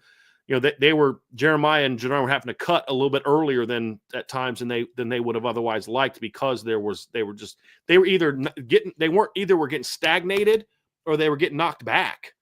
And then I thought the UVA D tackles did a pretty good job of getting off blocks, and they also did a good job of keeping the linebackers from Virginia from getting blocked because they would they forced the D line or the O line to just kind of stay there. It was not a good performance from the interior of the offensive line overall. I thought Rocco actually had, and I could go back and grade the film and be like, he just had 5 highlight blocks. But I thought Rocco, watching it live, played pretty well. I thought the issues were more center and left guard were major issues in this game for me. And I think that when we're talking about what it looks like in the playoffs, that's the unsettling part for me, right? Is that like when I watched the Virginia defensive line coming into this game, I'm like, look, dude, like 90 plays hard, 55 plays hard. They're, 90 specifically is a physical upperclassman, like all that type of stuff. But like a good offensive line should handle those guys. You know what I mean? Like they just should, like flat out should. So I just think that when we're talking about the running game being the best version of itself as far as efficiency, it is a little bit worrisome to me that like they seem to kind of just not play as well at the point of attack in this football game and to move the line of scrimmage. So if we're talking about the things that could be stagnation points for this offense, I think my 2 biggest are the drops in the passing game and the lack of interior push consistently in the run game. Like those 2 things I think are the things that worry me the most. Yep. Agree. And I thought pass pro today, guys, let's just wrap up the offensive line. I thought pass pro, there was about 6 or 7 snaps that I remember where I thought pass pro broke down. There was also a lot of snaps where Riley Leonard had plenty of time, and just a couple times guys weren't getting open. UVA was sitting on some of the shorter routes, and Notre Dame didn't. That's another thing is if Notre Dame ever runs a hitch and go, a stick nod, a double, they're going to score a touchdown. Because teams just sit on those routes. If they run a stop and go, Ryan, they're going to score a touchdown if they can protect it because teams just sit on those routes. Because you don't do enough to really mix those things up, and they just sit on it. And we saw a little bit of that today, but there still was. This is the thing, guys. There were moments where I thought the line did a good job in pass pro, and moments they didn't. There were times I thought Riley did a good job going through his progressions, and times he just like the interception. He just locked in on that throw to Bo and didn't read it at all. So did he make a bad read? No, he didn't make a bad read. He didn't make a read. That's the thing. It wasn't a bad read. He didn't read it at all. He just said, "I'm throwing it to Bo." And there was a couple other times like that. But there were moments where I was like, oh, okay, it's clicking here, it's clicking there, it's about to go. And then something would happen and kind of, like if he doesn't throw that pick on the 3rd down. And overall, I thought Riley had a pretty good game today. It wasn't great. It was a pretty good game today. Especially when you consider the drops. He'd have had 300 yards, Ryan's, but he'd have had 300 yards passing today if it wasn't for the drops and the stupid penalties. He might have had 350 plus today. Yeah. He had 78, and then the 4 drops today probably would have went for another 40 plus. Yeah. He would have been well over.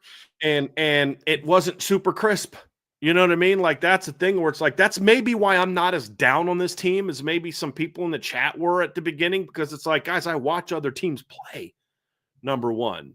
And I know that this team is not there yet, and they may not ever. This just may be who they are, but who they are is still pretty good, fellas and gals. It is still pretty good. And when your off day is 35 points and 450 yards of offense, and you had a 78-yard touchdown wiped off because of a stupid penalty that didn't actually, it didn't actually have any impact on the actual play. Like, it wasn't like it was a bad, like, if a left tackle gets beat bad, Anthony Knapp gets beat around the edge and he drags the guy down and Riley steps in the pocket and throws an air touchdown. You're like, okay, that's not, man, if not, because you don't get the throw off if he doesn't drag the guy down, right? Because he got beat around the edge. Didn't happen. I'm just making an example. On this particular play, it wasn't actually a play that led to the success. It just was a dumb get your hands up in the guy's face, and just you can't do that. And that's the thing you look at is like, that's the stuff. It's like when you watch a team play, guys, that's what was so frustrating about last year. You know what I mean? It was just like, I mean, we're sitting there, Ryan and Sean, after the Duke game, be like, guys, they just physically got their butts kicked in the trenches. They didn't play. Like, today was a disappointing performance from the O-line. And you compare it to some of the bad games they had last year, and it's just astronomically better from a physicality, toughness standpoint. They never got whipped. You know what I mean? Like, they never got whipped. They just didn't play well. And there's a difference. I can't name one time since Northern Illinois where I watched this team and say they just got whipped today. They just out-talented that team. They got whipped today. They took their soul, right? Like, they took their soul. Yeah. Right. Mm-hmm. We haven't seen a Louisville performance, a Clemson performance against inferior opponents. And that's the thing that gives me courage, because if you go back and watch how this team played against certain games last year, you'd see that. And that's the one thing that Marcus Freeman has still not been able to find that secret sauce to say, hey, look, let's just go out and execute at a high level for 4 or 5 games in a row. And I don't even know if that's realistic, but what he has done, and this is incredibly important, is he's found the secret sauce so far to say, here's what we're definitely going to do. I can't promise you that we won't be a little sloppy penalties wise. I won't promise you that we may not drop some balls today or miss some tackles today, but here's one thing I promise you. I promise you this. We're going to play hard today. And we've seen that from this offense. And it's a Marcus Freeman thing. It's a Mike Denbrock thing, because we all know how Mike Denbrock is at practice. Sean, you and I saw that for plenty of times firsthand, which is you complete a pass and you think, hey, great job. And he's like, get back. And it's that, hey, he's never happy. He scored 50 points and have 500 yards, and he's going to sit there and talk about the 5 or 6 plays where they could have done this and they could have done that. And that's why it's never good enough, and that's why this team has something to play for. That's what's so different about this group is, as a coach, there's a lot that I want to clean up from today. I thought the play calling could have been a little bit more aggressive. I thought the tempo should have got pushed more. I didn't think the interior offensive line, to Ryan's point, was great. I thought the left side of the line just in general wasn't very good today. Billy, from Pat, Billy, and Anthony on. There's the one play where Anthony's just kind of standing in the hole, so Jeremiah just runs him over. You know what I mean? And Jadarian, did you guys see Jadarian do that to Mitchell Evans last week on that 65-yard touchdown, or the 17-yard touchdown run right before? Mitchell was kind of standing in the hole, so Jadarian just ran him over. I think it was on the 17-yard run, right, the 2 plays before the touchdown run. But, like, that's the thing is, like, there's a certain – this defense doesn't always play sharp. There's a couple times a veteran quarterback might have seen a certain thing, and maybe they rip off a couple big plays early. But they play hard every week. The offensive line did not play well today, but they competed. They battled, and that's what I'm liking from this team, which is why I think even though they're not consistent here, they're not efficient there, they have consistently dominated at the end of the day. And we come in these post-game shows and talk about how, they didn't do this well and they didn't do that well, and this was sloppy and that was sloppy, and all those things are true, and they still dominated somebody today. Again. And, that's just kind of where that next step needs to be, Sean, is does it click? That's the thing. Will it click at some point in time? I think, honestly, if we're being honest, I think we know the ceiling of this offensive line, just from a talent standpoint. And let's say that's a lower ceiling than what they would have had with the starters going back to camp. But even if they play to their capabilities, that's all you need, especially if you eliminate the penalties. If they just eliminate the penalties and just go compete and fight and give their playmakers opportunities, their playmakers are going to make plays. Riley's going to make plays with his legs and with his arm. Your running backs are going to make plays. Hopefully your wide receivers catch the pig. Hopefully they could do that moving forward. Mm-hmm. But ultimately, what you need in this operation on the offensive line is to just compete and be just above average. You don't have to be special. Just do your job. Just do your job consistently, down to down, play to play. Don't get too high. Don't get too low. Give opportunities, and you have the playmakers that can put up points and take advantage of this defense. They held the ball. We're sitting here talking about all the miscues. They held the ball 35 minutes today as an offense. So it's like, it's hard to just look at everything and just have doom and gloom when it comes to what the offensive line. Yeah, we're going to point out the interior. Billy Shroud, of one play, I think it was a key third down or something. He just let a guy come across his face, and it's like, that's the last thing you can do in that situation. That's the last thing you allow in that situation. And of course, grabbing the face mask, Pat Coogan knows he can't do that.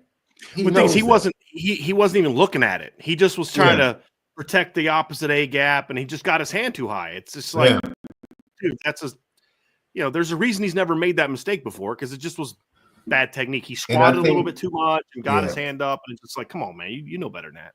I think Denbrock, I did see Denbrock on the third down where they failed and turned it over inside the 5. He was upset because Eli Raridan was coming on an underneath drag and was coming open. Yeah. If Riley had just waited instead of going to the back of the end zone, he just waited a beat because he had protection. Eli would have walked in. And then on the 4th down play, Aeneas is in the flat wide open at the beginning of the play. If he just gets it out to him, he's going to score. I mean, those are small things. Like you said, it's right there. Like, you can see it. It's right there for this offense. Last thing for me, Ryan, and here's something, this goes back to what you were saying before, and I don't disagree with you. As I can tell you as a quarterback, it's nice knowing no matter what the day, no matter what the game, no matter the opponent, it's nice knowing that, hey, if I get into a pinch, I know I can go to so-and-so.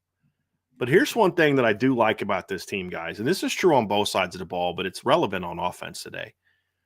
We've seen in the last month too, is it's the running backs are consistently just dudes. One of those two, if not both of them, is going to ball out. Today was one of those days where they both balled out, right?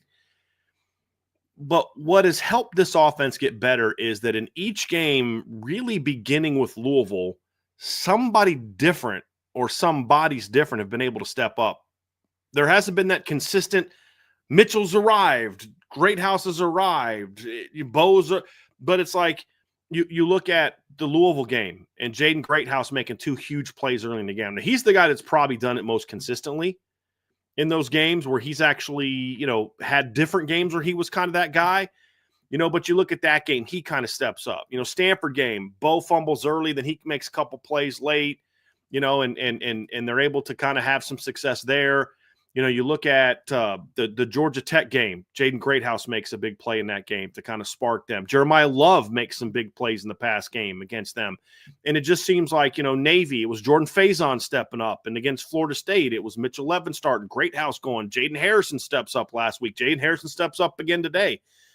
That, in lieu of having that guy, I think having some guys each week, it's somebody different, has been enough for them to do what they've done. But I do think at some point there needs to be a couple guys that you just know game plan wise, because I think that can be hard for a coordinator. Okay, who's going to step up today? Well, it'd be nice to go into a game knowing who was going to step up today and who was going to be that guy today. And I think that's something that maybe Coach Denbrock could do these next couple games. Say, look, if Identify who your guys are. Okay, right now, Greathouse and Harrison are kind of our big play guys and our money guys, and so we got to game plan wise come up with some ways early to really start to kind of feed them a little bit. You know, why not do with Jaden Harrison maybe what you're kind of trying to do with Jordan Faison, which is kind of force feed him into the offense and get him going. You know, and then maybe that'll be the kick in the pants that Jordan Faison needs to maybe be a little bit more locked in type of thing. So I do think that's something that has helped a little bit. So. But third down offense and drops are my two biggest takeaways for things that really got to get focused on these next couple games as far as cleaning up. And the thing that I take away from it is this team is very talented when it comes to ball carries. I was sitting there watching Ohio State game today, and they're like, this is clearly the best backfield in the country. And I was like, is it though? Is it though? I don't know. I think that group in South Bend's pretty good as well, but especially when you add the quarterback in there. And can we be real about something else, guys? If Notre Dame just decided tomorrow we're going to make Kedron Young the lead back, he'd be also balling out. I mean, there's literally of the guys that were recruited to Notre Dame as high school kids, they're all dudes. Aeneas, Kedron, Jadarian, and Jeremiah. That's a pretty loaded backfield. Those guys in Columbus are pretty good. Those guys in College Station, those guys out in Happy Valley, Penn State, pretty good players. I'm not trading that group with anybody. The Notre Dame group with anybody. And they just continue to step up week after week after week. So it's been fun to watch. So that's going to do it for the offensive show, guys. We're going to get to the defense next. Go ahead and hit that like button, folks. Hit that subscribe button. Hit the notification bell. Share this podcast. Give us a 5-star review. And as always, make sure you sign up for the message board at boards.irishbreakdown.com. All right, let's get to the defense, fellas. And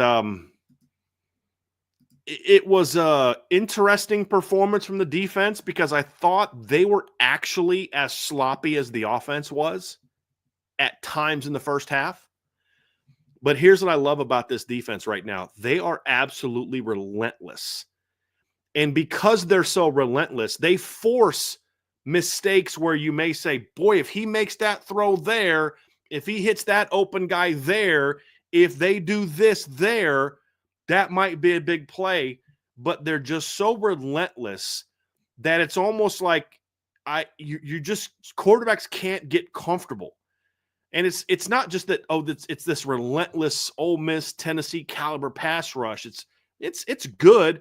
It's elite coverage. It's elite scheme. It's just doing enough. It's not overly complicated, but it's complicated enough where you're just not quite sure what you're seeing or who's coming. And you see so many different bodies getting thrown at you.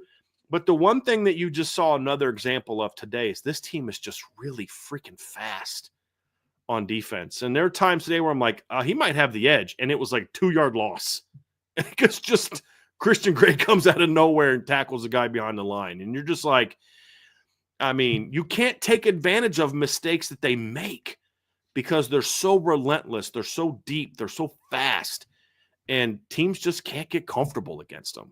They really can't. And that's what makes this team really effective. So I don't know if you guys agree with me. And I'm curious if you don't agree with me, but then watch the film.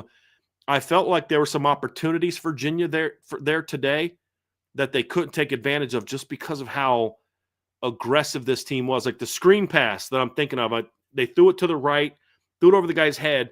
But Riley Mills just whips somebody, gets his big old hands up. The guy has to try to throw it over him, and he sails it over the running back. And I'm like, if he could have somehow completed that, or if Riley Mills doesn't quite get there, doesn't put his hands up, that guy might still be running. He'd probably be to West Virginia by now. You know, I mean, that was there. But just your guy comes in, gets his hands up, and makes a big play. You know what I mean? Like they're driving down the field, they're moving. All of a sudden, Rod Hurd puts his helmet on the ball, knocks it out. You know, like, and this is an ugly game. They're only up 14-0. And just like that, it goes from 14-0 to 28-0 because of the defense. Just like that. Yeah. This is an absolutely relentless defense in a way that I've never seen from Notre Dame. Really, I mean, honestly, I don't know if I remember either the Lou Holtz teams that were just this relentless. They were super talented and physical and all that. But the way this team swarms the football and just harasses quarterbacks. In 2012, team was big and physical and well coached and just sound and had elite players at certain spots. But I don't know that this team has any elite players right now outside of Xavier Watts. I mean, as far as like youth and experience, experience plus all that. They have elite talent at spots, but like, I don't think Riley Mills is an elite player. I don't think anybody on the defensive line is an elite player. I don't think any of the linebackers right now are elite players. There's elite talents, but they're not elite players right now. The cornerbacks are super talented. They're very talented, but they're not elite players right now. As a unit, they're elite. And, of course, number 0 is elite. He's special. It's like Marcus Freeman and Al Golden have been saying, it's a defense playing with clarity. They're playing with clarity. So that talent is playing really fast right now. Even though it's not totally developed into elite players, they're able to play to their physical abilities because they have clarity. And that is just a testament to this entire staff. Look, man, let me tell you something. He takes a lot of heat, but Al Washington, you have coached your butt off this year, my friend, because you have been ravaged by injury in your room. And your guys have stepped up, specifically your 2 leaders. They were the biggest ones that needed to step forward early in the season as leaders for the rest of the youngsters. And they took the bull by the horn. That's exactly how a cross goes down. And Riley Mills comes back with 2 straight games. When he sees his boy go down, like, all right. Sean, he had 2 sacks on the next 2 plays after Howard went down last week. Yeah. But again, Sean, look at today. No Howard Cross. By the way, for all that y'all that weren't there, he jogged out just fine to Marcus Freeman and jogged out to his parents during senior day. Like, he wasn't limping, so that was a good sign to see. But he's down, Ryan, and what happens? Donovan Heinisch steps into the starting lineup, has 4 tackles and a tackle for loss and a sack and another hurt. I mean, it's like you're missing Jordan Patejo and RJ Oben, and guys step into the lineup and make plays. Josh Burnham had 2 tackles, a half a tackle for loss. Junior had a couple tackles. I thought RJ Oben had the best game of his career. A couple of games. He flashed today. He had the best game he's had at Notre Dame.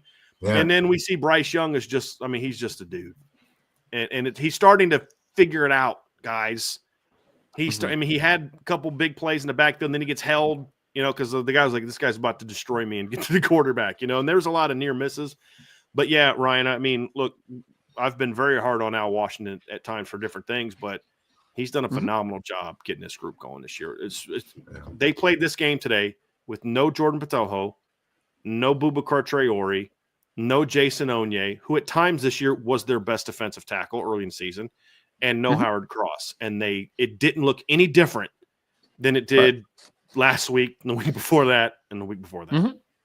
No, I think that you have to give flowers to all position coaches too, right? Like, it's not just Al Washington thing. Well, he takes a lot of heat. That's why I was like, he does. Let me throw him some flowers because still needs to recruit better. But we give it another day. It's fine. Well, just wait till signing day. I feel good about the finish here on that one. Yeah, we'll see. We'll see. Yeah. I would say this is that I have pointed out Al Golden the last few weeks, and I did again today. Like, that guy can have a lifetime contract, and I will send some money in to help him have a retirement home for when he wants to retire in South Bend if he chooses to do that. Like, I don't care. Like, he has been just so instrumental because I think we're seeing mastery, right? Like, he is a mad scientist, incredibly intelligent. His scheme is diverse. It is not simplistic at all, and it takes a while to completely figure out. And we're starting to see guys master exactly. It just feels like guys have understood this year for the most part of where they have to be on the fields most of the time, that's the key, right? Ultimately. So Al Golden's going to get most of the flowers, and he should, because he is a phenomenal football coach. But I mean, yeah, we can talk about Al Washington, who's done incredible this year and today. We could talk about Max Bulla and the growth that we've seen now of the linebackers this year. After a couple games early on where you're like, okay, they're young, and now they're just starting to really come in and do their thing.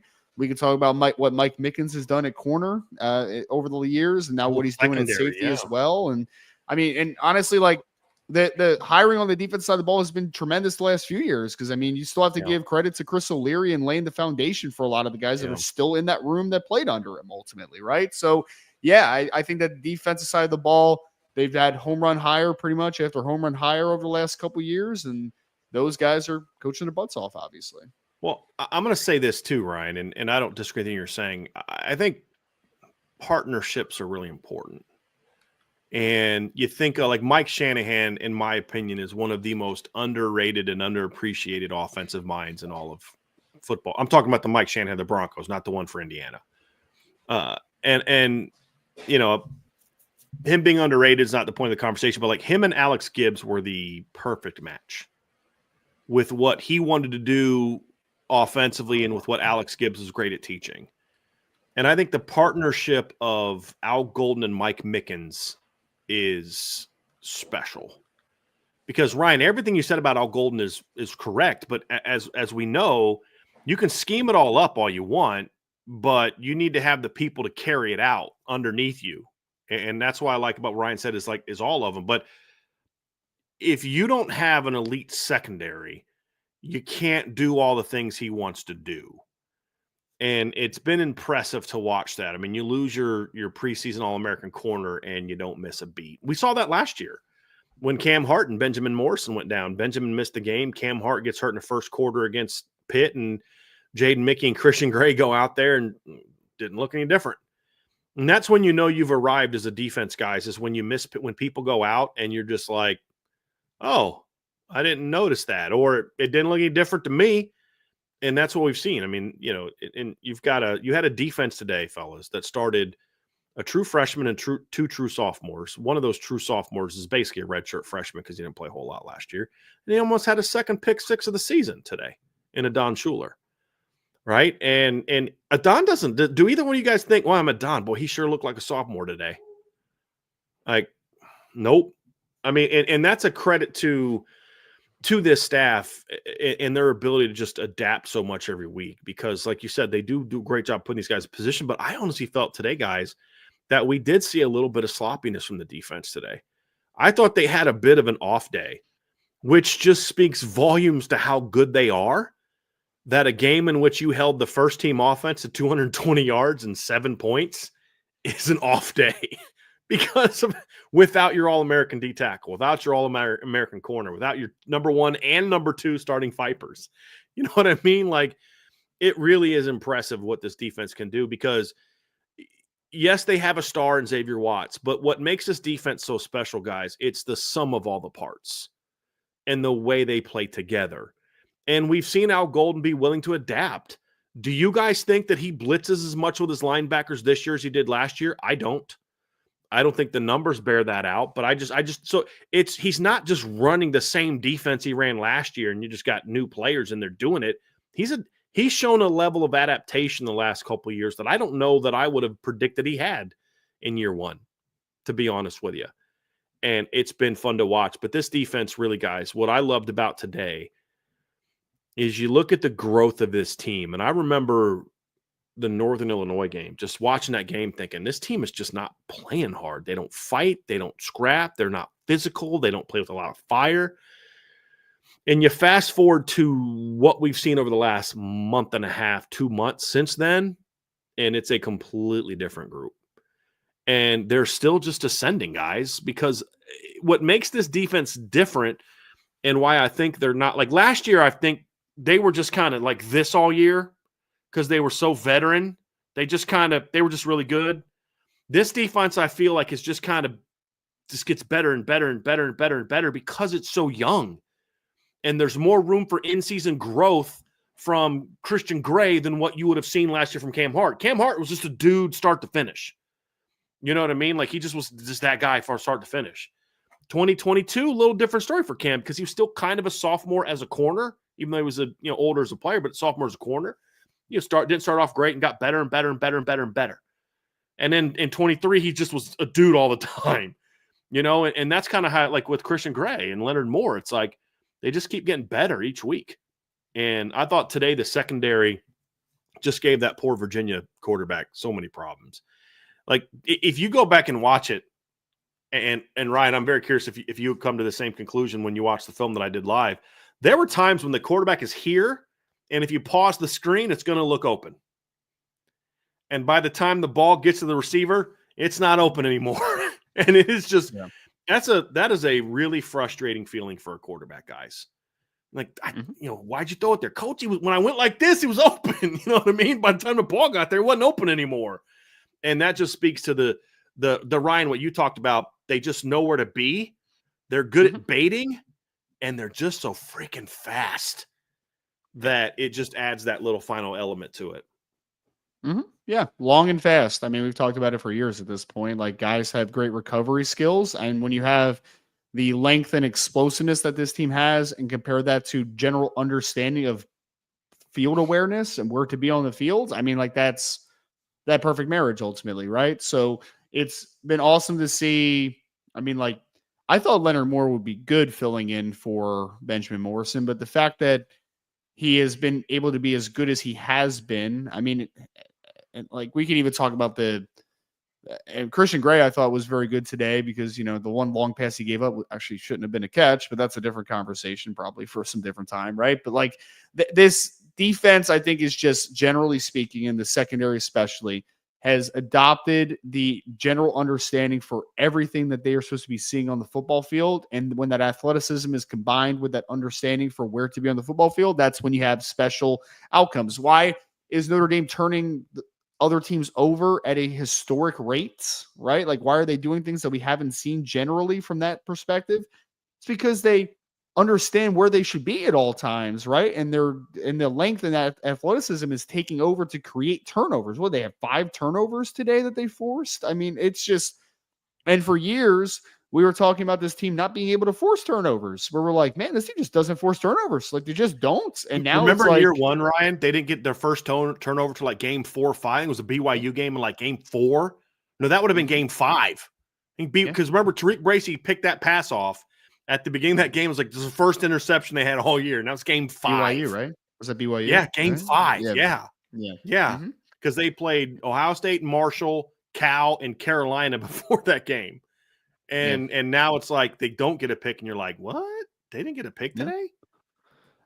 I mean, the depth of this team is crazy. I mean, like, there was probably not that far into the past of, like, Carson Hobbs is probably playing a lot as a freshman, right? Like, he's probably playing a lot as a freshman. Luke Talich is probably playing a lot more at safety than what he's been playing, right? So that is the embarrassment of riches that they have in the secondary right now. And it almost feels like a team. Usually teams are built from the front back a little bit. This team is kind of built from the back front to a degree, right? As far as, like, they have a type on the defensive line, and they are creative with the pressures that they have, both first and second level, but they trust everything will be okay up front because they have supreme confidence in what their back end can do. Ryan, to your point real quick, guys, you with the numbers, in the last 4 games, Notre Dame has generated 15 turnovers in the last 4 games. The last 3 games, it's 13. And they have picked off now at least 2 passes in 6 of their 10 games. They've had at least 2 interceptions. The only games they didn't have interceptions were Stanford and Northern Illinois.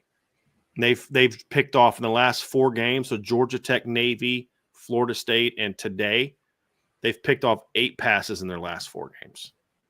To an average of 2 a game. 2, 1, 2, 3. So to your point, Ryan, this is just who they are. What I thought about was interesting today is I thought they were close to a couple more. Like, that's the thing. It's like with the Navy game, they forced 6. Like, half those turnovers were just Navy putting the ball on the ground.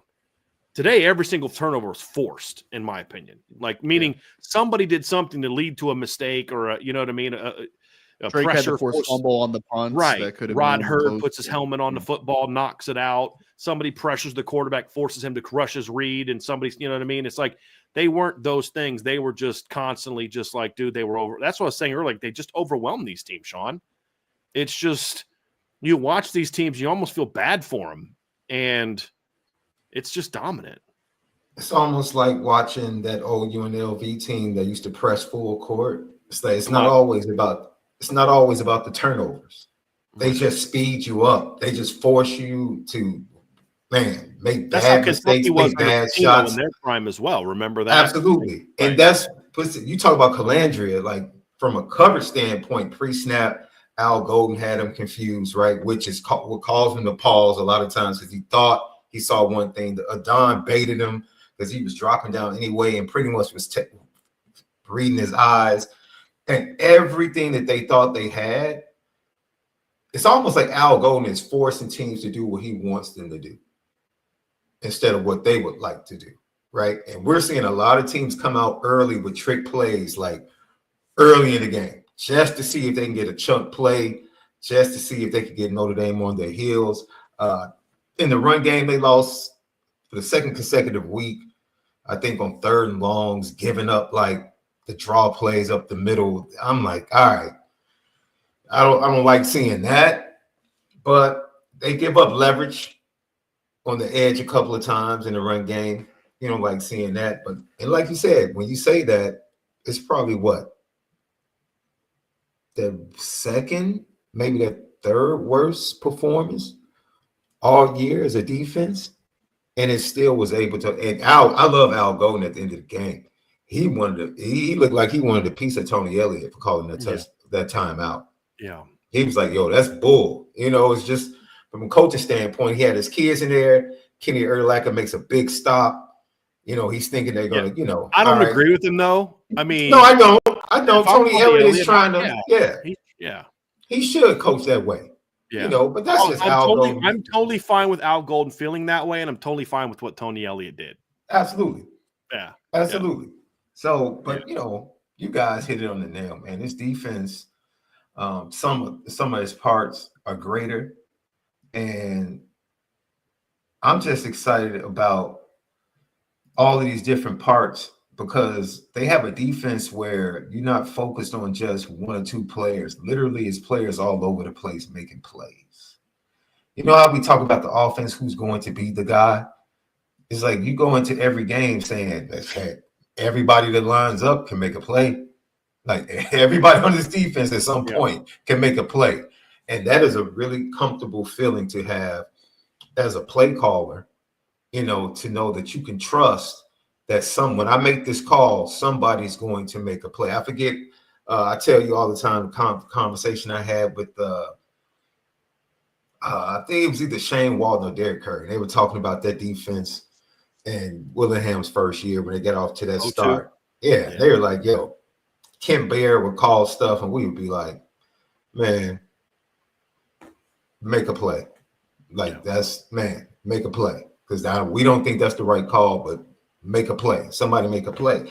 And that's really what football comes down to, right? I'm interested in, do you look at it from this standpoint defensively? There's a saying in basketball to where you can do everything right, and the purpose of doing everything right is not to make a shot, but to get a good shot. That's why you run a play, to get a good shot. And sometimes you just miss the shot. Right. The mistakes you saw today, was it a byproduct of them not doing the right things, or somebody just didn't make the shot or make the play that was needed to play? Couple things, like the play early that I'm thinking of, I think it was on their first drive, maybe their second drive, but they sent Chris Tyree in motion and they ran double slides. Mm-hmm. And nobody went in motion with Tyree and nobody ran with him on a slide route. If the quarterback reads field and throws to Chris Tyree to the left, there's nobody there. He catches it and runs for a touchdown. But that doesn't happen. That doesn't happen often. One thing I saw today that I didn't like, this is the second game in a row. Teams are running that little quick pitch play and Notre Dame gets out leveraged because they're in man and they just don't react to it quick enough. And it happens a couple times a game, but it's not something that happens every single time they run a play. You know what I mean? So you saw some things like that, maybe guys not being in position to read the screen correctly. Somebody at linebackers got to read that screen. You know what I mean? And somebody didn't read that screen. So there just was, like I said, there just was some sloppiness, Sean, that we don't often see from the defense. Yeah. But they were able to take advantage of me because, listen, I'm sitting there talking about, they didn't play great, and they didn't do this, and they didn't do that, and they held Virginia 300 yards, and 80 of them came on the last drive against the backup defense. And here's a crazy stat for you. So Anthony Calandria, going back until last year, has now started – this is their 10th game of the year, right? He's now started 17 games in his career. He's a true sophomore, right? His lowest completion percentage of his career was last year in his fourth career start against Georgia Tech at 56.8. His lowest completion percentage of that was his lowest complete was tied again this year against Maryland. He went 21 of 37, 56.8. He's completed 73.9, 76.7, 56.8, 65, 57.7, 57.8, 57.7, 57.1. And then last week in an upset of Pitt, he completed 66.7. Today, he completed 38.1% of his passes. That's not just because he had an off day. You know what I'm saying? An off day is he completes 52%. 38% is just dominance. And that's the thing is like they didn't play great from what my expectation is of this defense. You know what I mean, Sean? Like, and that's the thing that's so impressive about it is like I'm sitting there frustrated about a game where they held the other team to 17 of 36 passing, a team that was a top 40 passing offense. They held them to 172 passing yards on 36 attempts. They held them to 128 rushing yards on 32 attempts. A few of those were, again, against the backup team. They held that team to third down, 6 of 18 on third down. Don't like that they gave up 2 out of 3 fourth downs. And they forced 5 turnovers. And I'm sitting there thinking, like, yeah, they could have done a lot better. Like, again, that's the standard. Like, the standard has been raised so much, guys, that we're looking at a performance like today where they hold this team to basically – see, Virginia had 32 rushes, 36 passes. So they had 300 yards of offense. And they had a total of, 68 plays. They went for 4.4 yards per play. Like, and I'm like, could have been better, could have done this, could have done that. That's when you know you're rolling. You know what I mean? When you look at a game like this and you're like, it was good. It was good. You know what I mean? And you're not actually like just continuing to praise. And especially when you think about what all they were missing too. That's the other thing that you look at it and say, boy, man, imagine what this defense would look like if they had everybody, or at least half of the guys that they didn't have in this game. But finished with 5 tackles for loss, 2 sacks, 3 interceptions, 5 pass breakups, 3 forced fumbles. It was a very disruptive day. It wasn't the cleanest day from the defense, but it was an incredibly disruptive day. And that's what allowed this defense to be dominant. I think it's a defense that has a mentality that we're going to stop you. Even if you pop one or you have a successful play, you convert a couple of third downs, like we're going to get you eventually. You keep snapping the ball, we're going to get you eventually. And that's the way they play. I think you used the word relentless earlier. They keep coming after you. They keep pressuring you. They keep tightening, like a boa constrictor as you go through the game.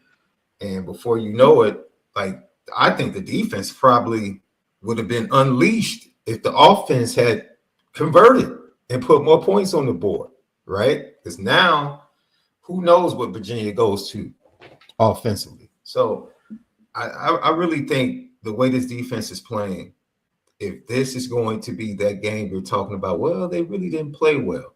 Once again, I think Al Golden's going to. Yeah, I should. No, I'm just saying. Because I did say that, but I should change it to they didn't play great. Because it's like they always play well. Even the Northern Illinois game, they only gave up the 1 touchdown drive on a busted play, and they only gave up 16 points. You know what I mean? Like that was their worst game of the year. To some teams, that's an average day. So they didn't play great, and it just goes back to the standard is just way different. Yeah, I thought there were definitely some individual plays. I thought they definitely came into the game wanting to get the ball to Malachi Fields. I thought whether it was Christian, like you said, double R, Christian knocked that ball away. And then he got the pass interference on Leonard, but that's just, Leonard being young, it was actually a good route by Malachi Fields as well. He set him up really nice with the inside move and broke it back outside. They got the holding call, not pass interference. But, other than that, I think they wanted to get the ball to Fields. They tried to get it to Tyree early. And Notre Dame was really just prepared to kind of take those options away. And then they started to go to the tight end or tried to go to the tight end. They get the pick. The other pick, I think, was the tight end where he saw him coming across open, and Don was sitting there waiting. That's another one. So they had a blown coverage early to a tight end that allowed them to get a 22-yard gain or something like that early. You guys remember that? I remember that. Yeah, tight end and nobody covered him.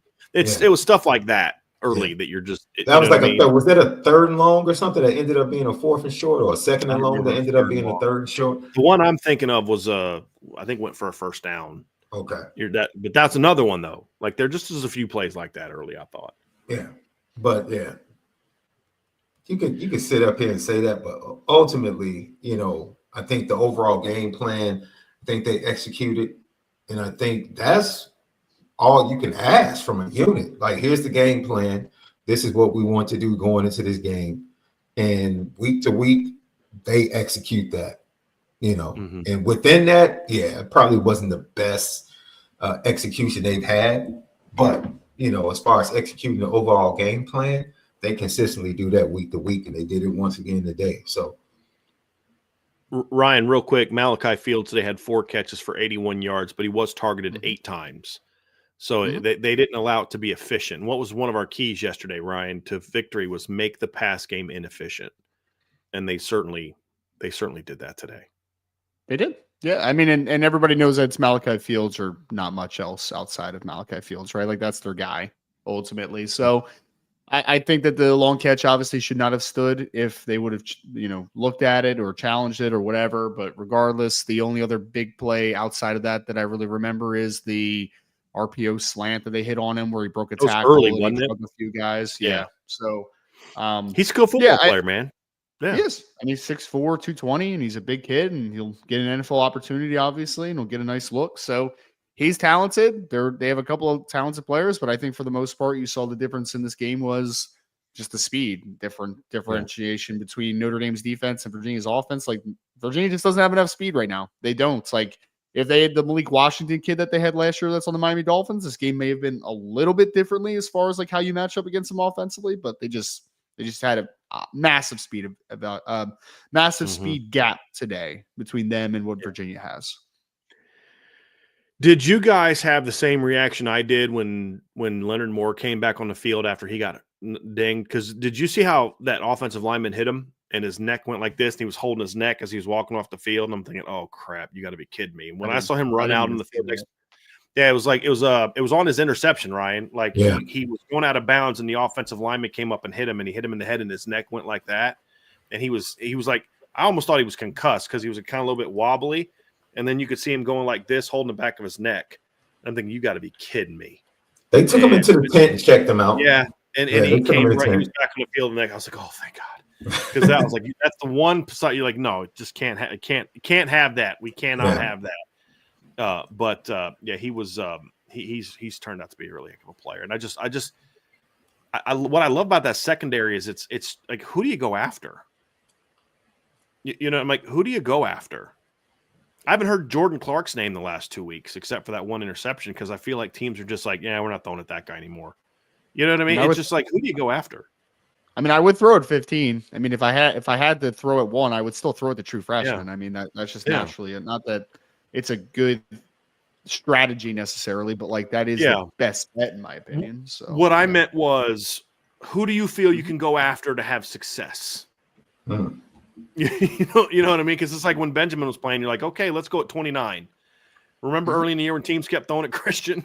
He kept dropping picks, but he kept making plays. Like, that's the place you want to be. Like, well, we don't want to throw at 0, so let's go at number 8.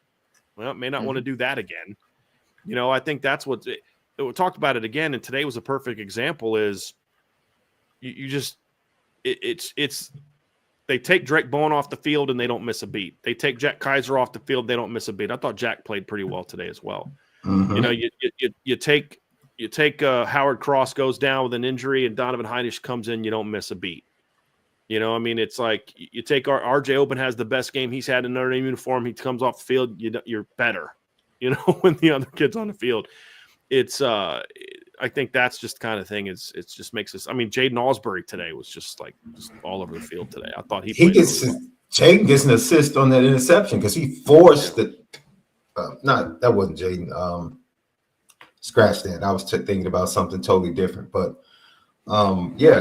I think even Jordan Clark is important in this process as well, right? With the injury to Benjamin Morris and what he's been in the slot, and then heck, Rod Hurd, like the Louisville game, this game, getting more snaps, has played really well. So most of the time, you would say, okay, let's get our best guy in the slot against their third defensive back, and let's go to work. And they haven't been able to do that against this secondary this year. So yeah, I guess Brian is right. You try to go with the rookie and the freshman, and he's a rookie. He's a rookie.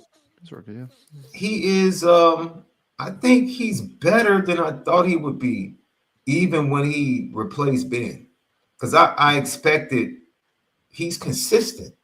I expected a little up and down here or there, but he is. I always thought he would be instantly a little bit better in run support because of his size and length. Mm-hmm. Like he sticks his nose in the run game. He really does. But I thought worried about Sean. I thought that's something that this was, and again, I have to go back and watch the film, see if it was consistently, but this was the first time in a while since he got hurt that I thought Christian flashed in perimeter support. Oh, that first run game, that quick first throw, drive, yeah. Screen, yeah. And he had that one play where I thought they ran a screen. I think it was a screen, and I'm thinking they might have the edge on this. And then Christian just splits two guys and makes the tackle, and you're just like, okay. Yeah. Like he looked more comfortable. He looked I have to go back and watch the film just to see if it confirms it. But when I was able to zero in on him, it was the most comfortable I thought he looked since the injury. And it's now, I thought he was pretty good last week too. It's kind of 2 weeks in a row where I feel like Christian's starting to get back to where he was before the injury. Because I think he got a little bit rusty. He didn't play against Louisville. He didn't really practice that week. And then the bye week was the next week. And he just hasn't quite been the same guy. I think he's starting to get back to that. And I think today was another example of that. Even he gets beat by Malachi Fields, but it wasn't like he was there. He was there enough to where he could knock the ball out when it got in his hands. You know what I mean? Mm-hmm. And I agree with you guys. I thought it should have been ruled an incomplete pass. I never thought he had possession of that. I know the play that I was thinking of. It was the Xavier Watts interception, where Jaden gets an assist because he forced that receiver to go wide before he could get into his route, and X came and cut it off beautifully. But man, maybe double moves if you get enough time. Maybe you try to catch him in a double move. That's the key, though, right? You just nailed it. Double moves if. Yeah.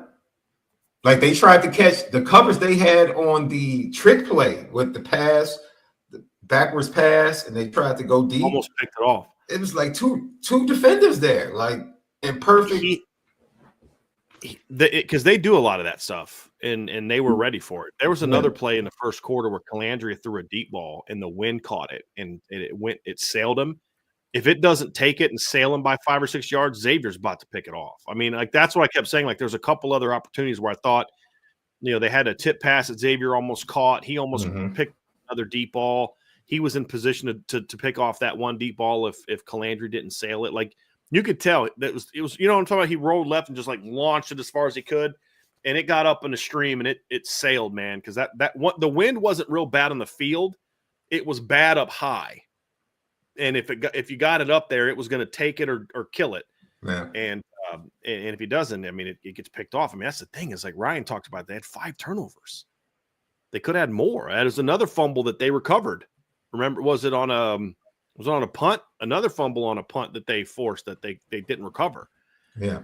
And Drake Bowen. I gotta say though, I gotta say though, guys, that sequence of events where they called the touchdown back, then called the punt back, was one of the weirdest, like, just sequence of events I've seen in a football game. Yeah. And it wasn't just that. It was like they sat there and talked about it for like 5 minutes. Yeah. And apparently what the rule is, like, that Jordan Faison or somebody had to have a different number, but it's okay. That shouldn't have been that way because it wasn't a direct snap. And apparently Freeman told them during the week they were going to run that and exactly how they were going to do it, and they still flagged it. And if you didn't see it, they dropped the flag way after the play. Like the guy was going into the end zone and he drops the flag down at the 35. I think he got talked into that call. I think Tony Elliott talked him into that call. And it just was the whole sequence of events. I mean, the call on Harrison was the right call. I mean, Coogan gets his hands in his face and yank, you know what I mean? Like, but it just was such a weird sequence of events. And you're like, Notre Dame just scored 21 points in that 2-minute period, and it only counted for 7. You know what I mean? It's like literally had 3 possessions or 3 plays in what, 5 where they got into the end zone. And it just was the wildest thing. And by the way, guys, Tennessee is running all over Georgia right now. It's a good game. It's 17. Tennessee's went up 17-14, but they cannot stop Tennessee from running the football right now. So was there anything that surprised you guys from today's game, either side of the ball? Was there anything that you thought, I thought they were going to do this, I thought they might do that, thought this might be better, thought this might be worse, was concerned about this and it didn't pan out, wasn't concerned about this? Was there anything that you guys kind of took away from the game where something maybe surprised you a little bit from this performance? Well, I thought Mitch Sheeter was getting healthier, and then I don't know what the heck happened with field goal kicking today. It was a little bit odd. So yeah. Very weird.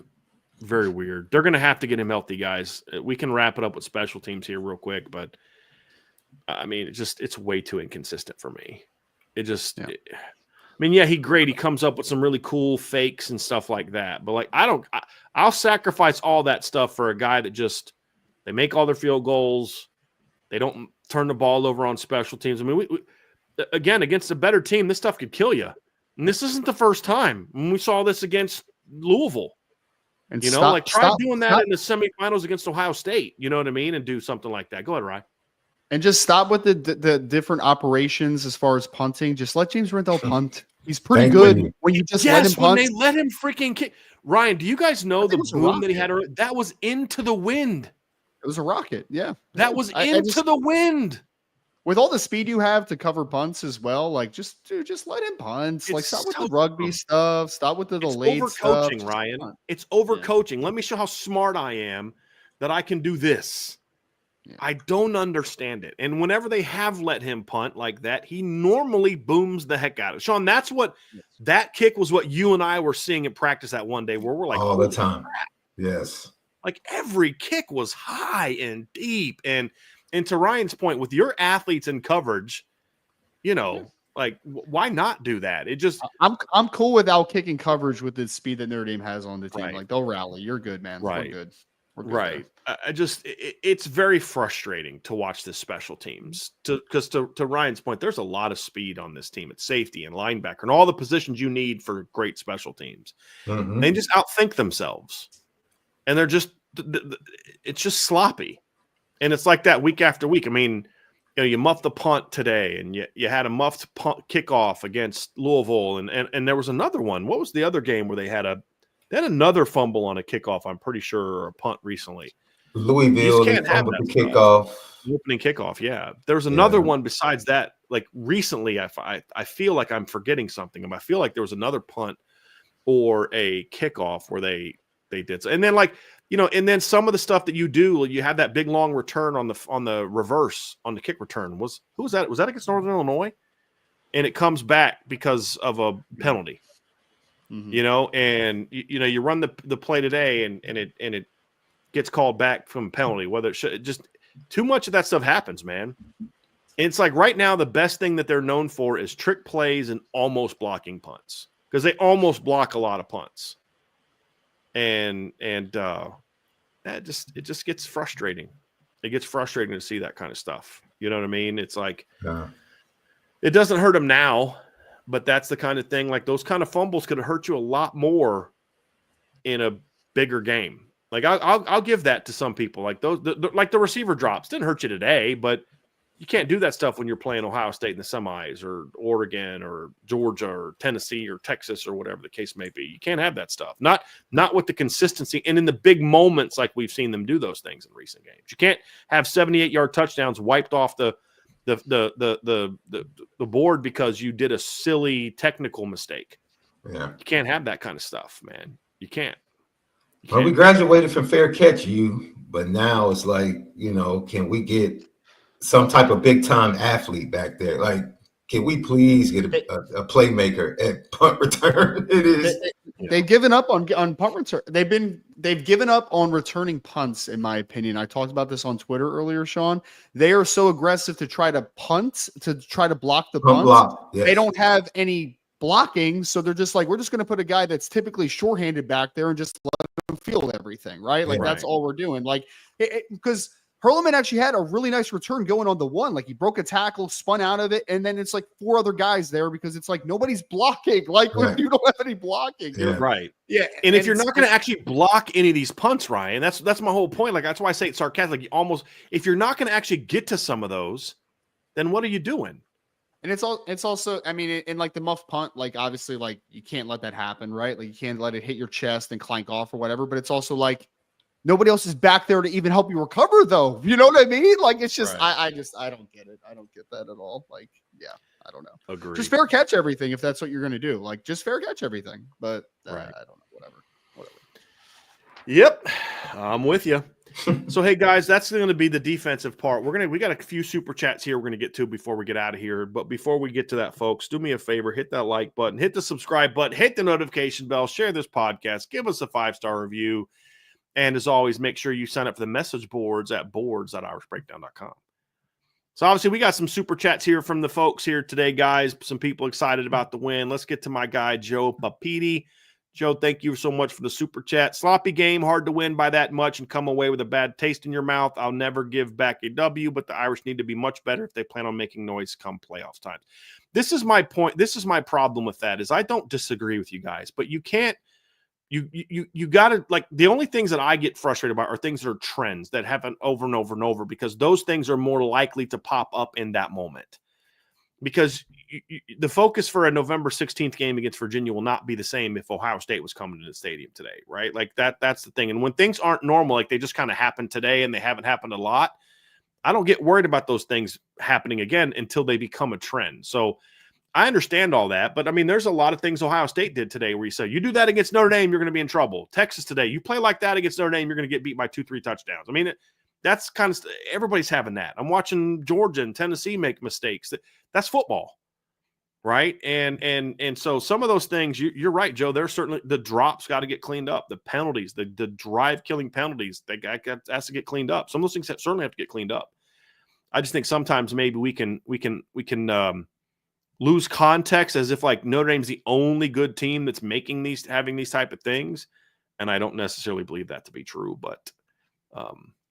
And like Eric O'Brien with a super chat, Eric says wide receiver drops are killing me, but good win. Like that's something that for me, Ryan, is probably one of the most, maybe it's just because I'm a former receivers coach, but just one of the most frustrating things in the world to me when you're dropping balls where you're not even being covered. Right. Like I'm only talking about drops where, you go up to make a one-on-one and, it's a one-on-one and the guy's covering you and it hits you in the hands. I don't like that, but it's like the ones where you're just wide open, like Faison's last week and Faison's against Navy and Bo Collins had a couple like that today. It's like, guys, you guys are wide open. No one's even on you.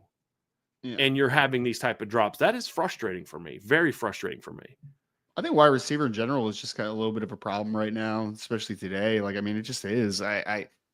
Because I sympathize with what you were saying earlier, as far as like, another guy seems to step up every week. I'm like, true, but like, it's not because like everyone's playing pretty well, so you're choosing who you want to go to each week. It's like, wow, some weeks some guys are just not playing well. You know what I mean? And like a guy needs to step up, and I'm just like, and you don't know who it's going to be.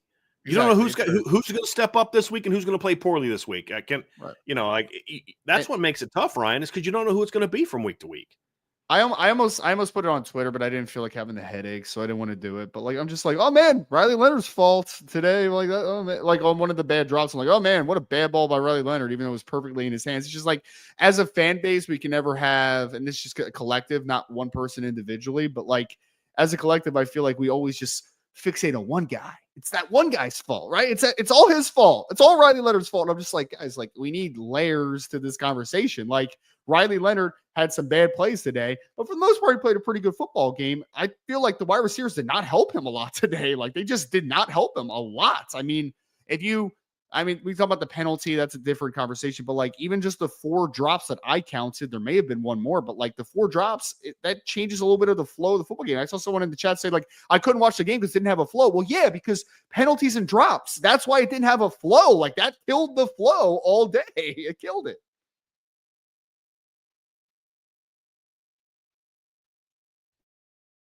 Super chat here from AST12321. Thank you very much for that. Great win, but the offense and offensive line is really starting to scare me. The O-line play would get us destroyed by a top 10 team. I just don't agree with that. There's a difference between not playing well and, oh, gee, you're going to get destroyed by a top 10 team. I mean, that to me is taking it way too far. I would say this, Sean, I don't know if you agree with this, and Brian, I think this is working off your point. I haven't seen a team this year that in the playoff setting, I'd be like, wow, Notre Dame is going to get killed by that team. Like, no chance. I think the defense for Notre Dame is so good that they're going to be in every football game. Now, whether they win is a completely different conversation. But I don't think that there's going to be a team that they can play this year in the playoff setting that they will get blown out just based upon an offense not playing well. Even if the offense is just average or below average in a day, I still think the defense is going to keep them in the football game. I still think it's going to be shouting. Are there going to be games where they're going to play really good D lines that could give them problems? Sure. If they get Ole Miss or Tennessee in the first round, they're going to have those problems. But I had somebody the other day, some guy was in one of the shows this week was like, but you can't do that against SEC teams. You can't do it. And I'm like, well, they've done that already, guys. Like, we've seen them play on the road against an SEC team with one of the best D lines of college football. Like, you guys know, like, we've seen this before. And it's almost like that game. Yeah, it's like he was like, yeah, but I pointed out how Georgia can't run the ball. Yeah, but that's against SEC defenses. Well, I just watched Notre Dame run for $198 in game 1 with a true freshman and a redshirt freshman starting on the left side of the line against one of the best run defenses in the SEC and one of the best D lines in the SEC. Like, what are we doing here, right? Like, what top 10 team would destroy Notre Dame based on how they played today? Texas? Because if you take how Texas played today and how Notre Dame played today, Notre Dame wins. Ohio State, I think they both played very similar games today. Clearly the better team. Never was in doubt about winning, but just kind of coasted. Some sloppiness here and there. We're able to get some plays off some short fields. I mean, what other top 10 team are we talking about? Oregon, who's now losing in the second half to Wisconsin, who got beat by Iowa 42-10 a couple weeks ago? Like, who's the top Penn State? Who's the top 10 team that scares you? BYU, who needed a miracle to beat a 3-7 Oklahoma State team and almost – I mean, like, who's the top 10 team right now that would have taken advantage of how Notre Dame played today? That's my thing. I just think sometimes we lose a little perspective because, and I think it's actually a good thing because we've seen what this team is capable of. They've shown the flashes that make you say, boy, if they could just do that, like the Georgia Tech game's a perfect example of why this team can be frustrating. If they would have played 4 quarters like they did in quarters 2 and 3, they'd have won that game 42-7. And you're just like, well, why can't you play a full game like you do in quarters 2 and 3? Like the Louisville game. If you'd have played the whole game like you played the first 20 minutes of that game, you'd have beat them by 30. And so I think the bar has been raised to a level to where it's like we get disappointed by play, and then it is actually worse than we think. It's not as bad as we think it is because of what when it's been so good. I don't agree that a top 10 team would have destroyed Notre Dame how they played today. I just don't agree with that. There's no evidence of that because I watched Texas play today. I watched Ohio State play today. I'm watching Georgia and Tennessee play right now. You know what I mean? And I just don't see that. I don't see that what you're referring to. And let's not forget, guys, that this Virginia defense, the most yards they've allowed all year running the football was 194 to Clemson in the game they got blown out, guys. They allowed 5.1 yards per rush that game. They allowed 5.7 yards per rush and 177 yards against Louisville. In every single other game, they've held their opponents to under 4 yards a carry. And the next highest yards they've given up was 147. That's not elite, but that's a good run defense. Notre Dame went for 234 and 6.2 yards per carry. They did something to this defense that no team in their 10 games has come close to doing, and they did it with their own line not playing well. The bar has been raised so high, and they make all these teams look so bad that we've convinced ourselves that they're beating up on really awful teams. But if you play good teams, they're going to really give you a problem. I mean, I just look right now, if Virginia and Arkansas played each other, that'd be a really close game, very competitive game. So offensive line and offense has to play better. There's no doubt. They're still scoring over 40 points a game their last 8 games now.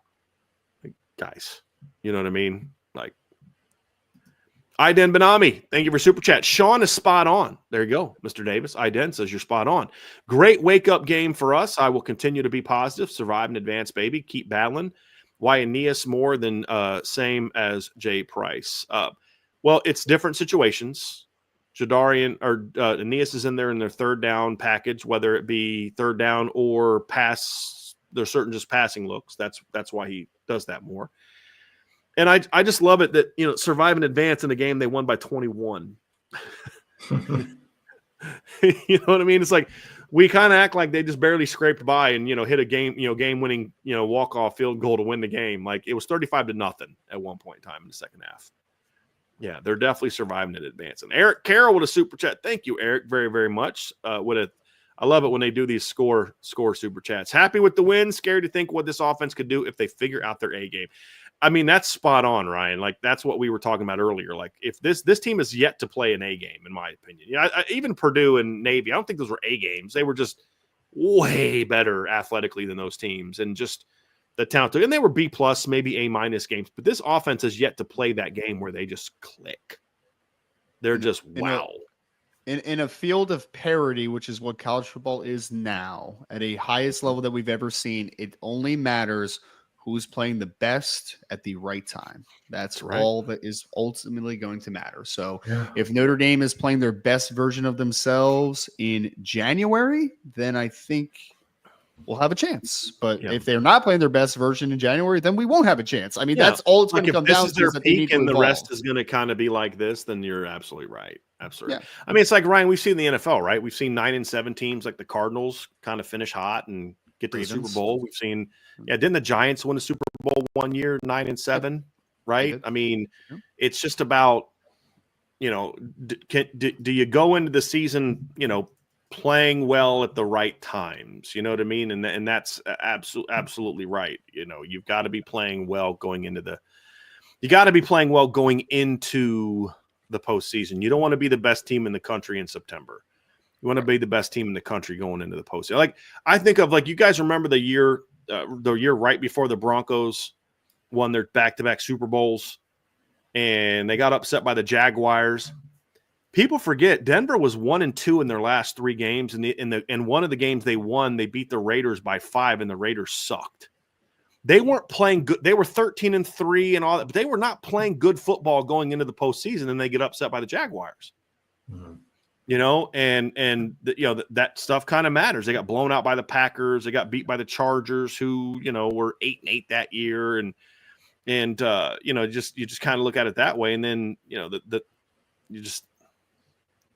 next year, it's just a different animal. You know what I mean? And so you got to think about those things, man. It's like, how are you playing going into the postseason? That's just like you said, like where you said, Ryan, it's perfect. We got a couple Jeremiah Love super chats. Here's one from Isaiah Lehman. Thank you, Isaiah. J Love is a stud. Kicking is abysmal. # Kelly sucks. We have not spent a lot of time talking about that, but it's not wrong.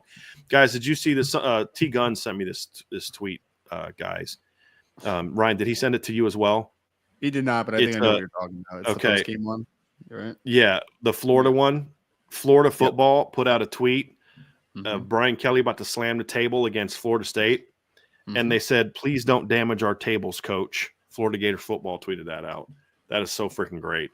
A team, you're getting trolled by the Gators right now at this point in time. That's so beautiful. Iden Benami with a super chat and a question for you, Ryan. He goes, R, if J Love could go pro this year, what round number running back pick would he be?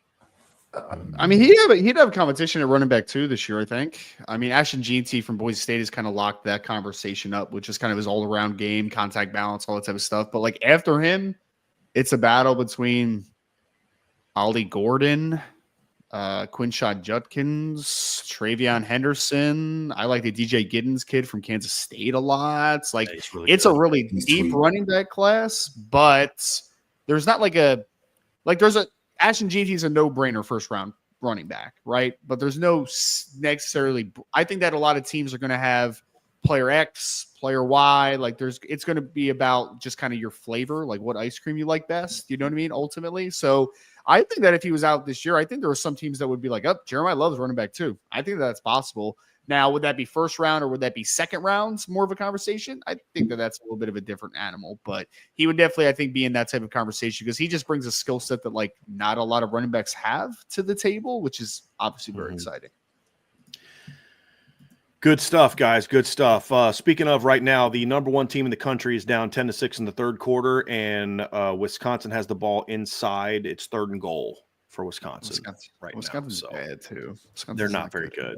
So again, Notre Dame has an off game, and they beat Virginia by 21. Oregon's having an off game, and they're losing in the second half. Yeah, to a team that's no different than Virginia, guys. I was going to say, I'm not a huge believer in like the transitive property, but like if Virginia and they were on the field together, Virginia might win. You know what I mean? But like they would at least be in the conversation. The point you're making, Ryan, is they're comparable teams quality wise. Absolutely. You know, it's not, well, Notre Dame beat this team by this much, that team by that much, therefore Notre Dame would beat that team.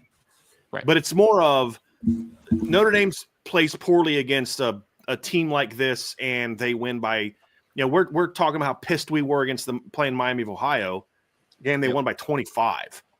Yep. We're not happy with the sloppiness and the penalties and this and that of this game, and they won by 21. You know what I mean? And right now Oregon's in the fight for their lives. They just wiped a touchdown off the field. They had an illegal man down field on a touchdown pass. Quarterback was scrambling and threw it left-handed in the end zone for a touchdown. Carson Jackson, I'm not touching this one, but you guys can if you want. Thank you, Carson, for the super chat. Any chance Vegas had something to do with that 21.5 cover? That's Tony Elliott. Yeah, unless Tony Elliott bet on the game. Tony Elliott. Rose, I don't know. But. Yeah. I mean, Chris Tyree tried to give you 7 points. It was a Notre Dame. Kind of did. Chris Tyree had a rough one tonight, boys. Yeah, he did. I felt for him. Two drops as well. Yeah, Miles Whitaker with a super chat. Thank you, Miles. Loved hearing one of the commentators say that Virginia's QB was having trouble reading all the different looks that Golden's defense was showing him. I wasn't excited when Al Golden was hired, but very happy to admit how wrong I was. I had the same feeling, Miles. I wasn't. Not that I thought it was a bad hire. It was a questionable hire. I wasn't sure. I mean, how was he going to do coming back to college? How would, after being in the NFL so long, would he want to be here very long? Would he be invested? Is he going to want to recruit? I mean, there's just so many different questions that I had. He hadn't run a defense really as the lead guy since 2005 at Virginia, as the true just decor. He ran the defense at Temple, but he had coaches with him that helped him run the defense at Temple, So it's a little different animal, and you just didn't know how it was going to be. And then year one happens, and you're like, it wasn't great, And we complained a lot how he, just it was too complex for the guy. And you just look at what he's evolved into, and I mean, right now, if he's not the Broyles Award winner, I'm going to have a problem. Because here's the thing: no Notre Dame players are going to win. Maybe Xavier wins a postseason award. They're not going to have anyone other than him that's on the All-American list and all these. It's not like they're going to have 3 or 4 and they're going to have the best defense in college football when it's all said and done. Yeah. You know what I mean? Somebody's got to win some big awards. It's either the coach or the players. Sean, I said it on Lucky Lefty, didn't I, man? I think that I called the Al Golden hire bizarre, right? It was a bizarre hire. Bizarre doesn't mean bad though. Bizarre just means that's a little out of left field a little bit there, isn't it? Yeah. That's different. He hadn't called a defense fully since Virginia in 2005, right? You're that's kind of weird. He's been in the NFL the last couple of years. It's a little bit of a different, but obviously it was a great hire. It was an amazing hire. It was a tremendous hire, but it had to have a little bit of foresight and a little bit of a kind of a different mindset of thinking. It had to, because it was not you could have just gotten I wouldn't say you could have gotten, but you could have targeted someone like Joe Rossi or somebody like that, which is he was one of the finalists. It was him and it was Doug Belk. And remember at the time, Doug Belk had had done a great job with that Houston defense and all that. Yeah. And Yeah, honestly, if Joe Rossi was the pick, over Al Golden, a lot of people probably would have been more on board with it, right? They would have. Oh, that makes sense. I'm not gonna lie, I would have, and I still think Joe Rossi's an outstanding defensive coordinator. I absolutely, I would have been like, yeah, sign me up for that. Because I know Joe Rossi's a known. We know what he could have done. Yeah. Marcus Freeman thought outside the box, and he had a vision in mind for this defense, Sean, of we're not going to run a college defense. You don't hire Al Golden and then like, I didn't know he was going to do all these things. I mean, you knew he was going to do that. That's why you hired him. You knew to play a schedule where we got to play teams from all these other conferences and different. I need a coach that can say, we're going to adapt. We're going to adjust. We're going to have, we're going to play a lot more situational football. We're going to have a lot of different sub packages and all these different type of things. And here's the other thing too, is Al Golden still is not a very good recruiter, but they have found his sweet spot as a recruiter. And they're not asking him to be something that he's not good at. And they say, look, here's what we need you to do. You do this. We'll do all this. We just need you to be the closer. Yeah, he's a living room he's guy. Doing that. He's a living room guy. Go talk to the parents in the living room. They're making it work, Ryan. They're making it work. He's like, cool, I'll do what you're asking me to do as well as I can do it. But he's not going to be a guy that's on the phone all the time doing all these different. And it helps when you have a head coach like that. It helps when you have Chad Bowden and those type of things. But it's turned out to be a home run hire, Sean. I know you wanted to continue. No, the bigger point is that he really was an ear that had been through the head coach war at a big time program. At a big time program that Marcus Freeman could bend his ear. Yeah. I think that was very important in Marcus Freeman developing as a head coach. He had somebody that he could trust, somebody that he knew had been in the NFL, had been a head coach at big time programs, that would honestly wanted the best for him and would help him through as he developed as a head coach. That is something that was also very important outside of what Al Golden has been able to add schematically. I think Brian, from just what you talked, Brian, what you just talked about with the NFL pedigree, and Brian pointed out, the sub packages he runs, situational football. Don't you think NFL parents hear that when their kids are being recruited and say, oh man, that's Ryan, that's the type of guy you want to play for? When you were covering recruiting for me, I mean, that's something we heard a lot. That had a big impact in Kingston's recruitment. I mean, there was other things, but like that's something that, and they sold that. They sell that. And he knows how to develop for the NFL because he was in the NFL for a decade. Mm-hmm. He was the linebackers coach and called the third down packages or whatever else they would say when he was with the hey, look at Cam Hart. Goes to the NFL and he's starting as a rookie, a 5th round draft pick, starting as a rookie. Javonte Jean-Baptiste, 7th round draft pick, goes out there and guess what? He's playing for the Commanders, right? I mean, that's what I'm saying in box scores. You know what I mean? Like, hey, we're putting these guys in the NFL and they're going out there and they're playing and they're difference makers for us. And so it's not just talk anymore. It's the result. There's now something to sell, which makes his job in the living room a whole lot easier, Ryan, because it's like, well, look at the results. Well, I think it's a balance of personalities as well. I think it's great that like your main voices in the defensive recruiting of like linebackers, for instance, are like all different types of voices. Mm-hmm. You know what I mean? It's like Max Bull's kind of got that meathead energy, for the lack of a better word. Like, right? Like we mean that as a compliment, by the way, Coach Bull. Since I live near you, we mean that as a compliment. You know, he's got that typical Big Ten Midwestern middle linebacker personality, which is I think I have a little bit of the same personality. Yeah. I didn't mean that as a at all. Like he played. I'm just joking around because you live in New Jersey. I live in Brian's out front with the dogs, and Coach Bullock pulls up on him. I didn't say it. Ryan said it. He is a guy that looks like he would have ran through a brick wall on a football field, and he enjoyed college, and like there's nothing wrong with that. Like Ryan, that's the energy he gives out. Ryan, he's a 3-time All Big Ten player, an All-American as a senior that went undrafted. Oh, I love you know what I mean? He wasn't dominating because he was an elite athlete.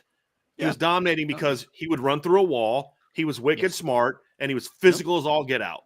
And he was one of the younger of the Bullock brothers, which means he dealt with bullies his whole life. You know what I'm saying? Like, and he had to learn how to scrap and fight and claw and all those type of things. So, you know, that's Yeah, Did we he's have a young. conversation about him this week? About his performance and whether or not, from a recruiting and coaching standpoint, like, did you expect this from him when he came from Alabama? Yeah, I did. Sean, yeah. you and I talked. I did, because Yeah. you don't stick with Nick Saban for 3 years as a GA and be allowed to do the things he was allowed to do as a GA if you haven't earned Nick Saban's trust, and if you've earned Nick Saban's trust. And then the other thing too, guys, look at his pedigree. Who's he coached under? Yeah. And played and it's Mark D'Antonio, Pat Narduzzi, Mike Tressel, Marcus Freeman, and Luke Fickell in 17, and then Nick Saban. And now Al Golden. And I mean, he's had a tremendous – and, of course, he comes from a family of NFL players and all Big Ten players. So, I'm not shocked. Yeah. Well, he's got that good resume. He's got the young energy. Then you have Al Golden, who's kind of the studious, older coach that has been there, done that. And then you got Marcus Freeman, who's kind of a best of both worlds, right? So you have a bunch of different personalities, which is great. Well, the other thing, too, is the kids love Max Bullough. It's a guy. I was talking with somebody that's close to Drake Bowen, and he said, look, Max sat down with Drake before spring camp, and he had this whole spreadsheet, this whole thing planned out. He had Drake's whole offseason planned out. Like, if you follow this plan, you can go play baseball, you can dominate over there, you can dominate for us, and you can become what you need to be for our defense. It's like, and like all last year, you'd hear from the young linebackers, part of the reason some of those guys didn't leave is because Max would work with them. He'd still coach them. He was the linebackers coach last year. I think he gets it because he was that guy as a freshman. You know what I mean? And it's just, I mean, like, honestly, you got to give Marcus Freeman a lot of credit. We didn't always agree with all the hires he made as a defensive, on his defensive staff. But can you think of a defensive hire he's made so far that hasn't turned out to be, at least from a coaching standpoint, really good? Mm-hmm. We can have some questions about recruiting and certain, that's fine. But as a coach, they've all been kind of home runs so far, guys. Yeah. Like you said, Ryan, you said earlier, Chris O'Leary, and Marcus Freeman hired him twice. Marcus Freeman chose him as his safeties coach when he got hired in 21.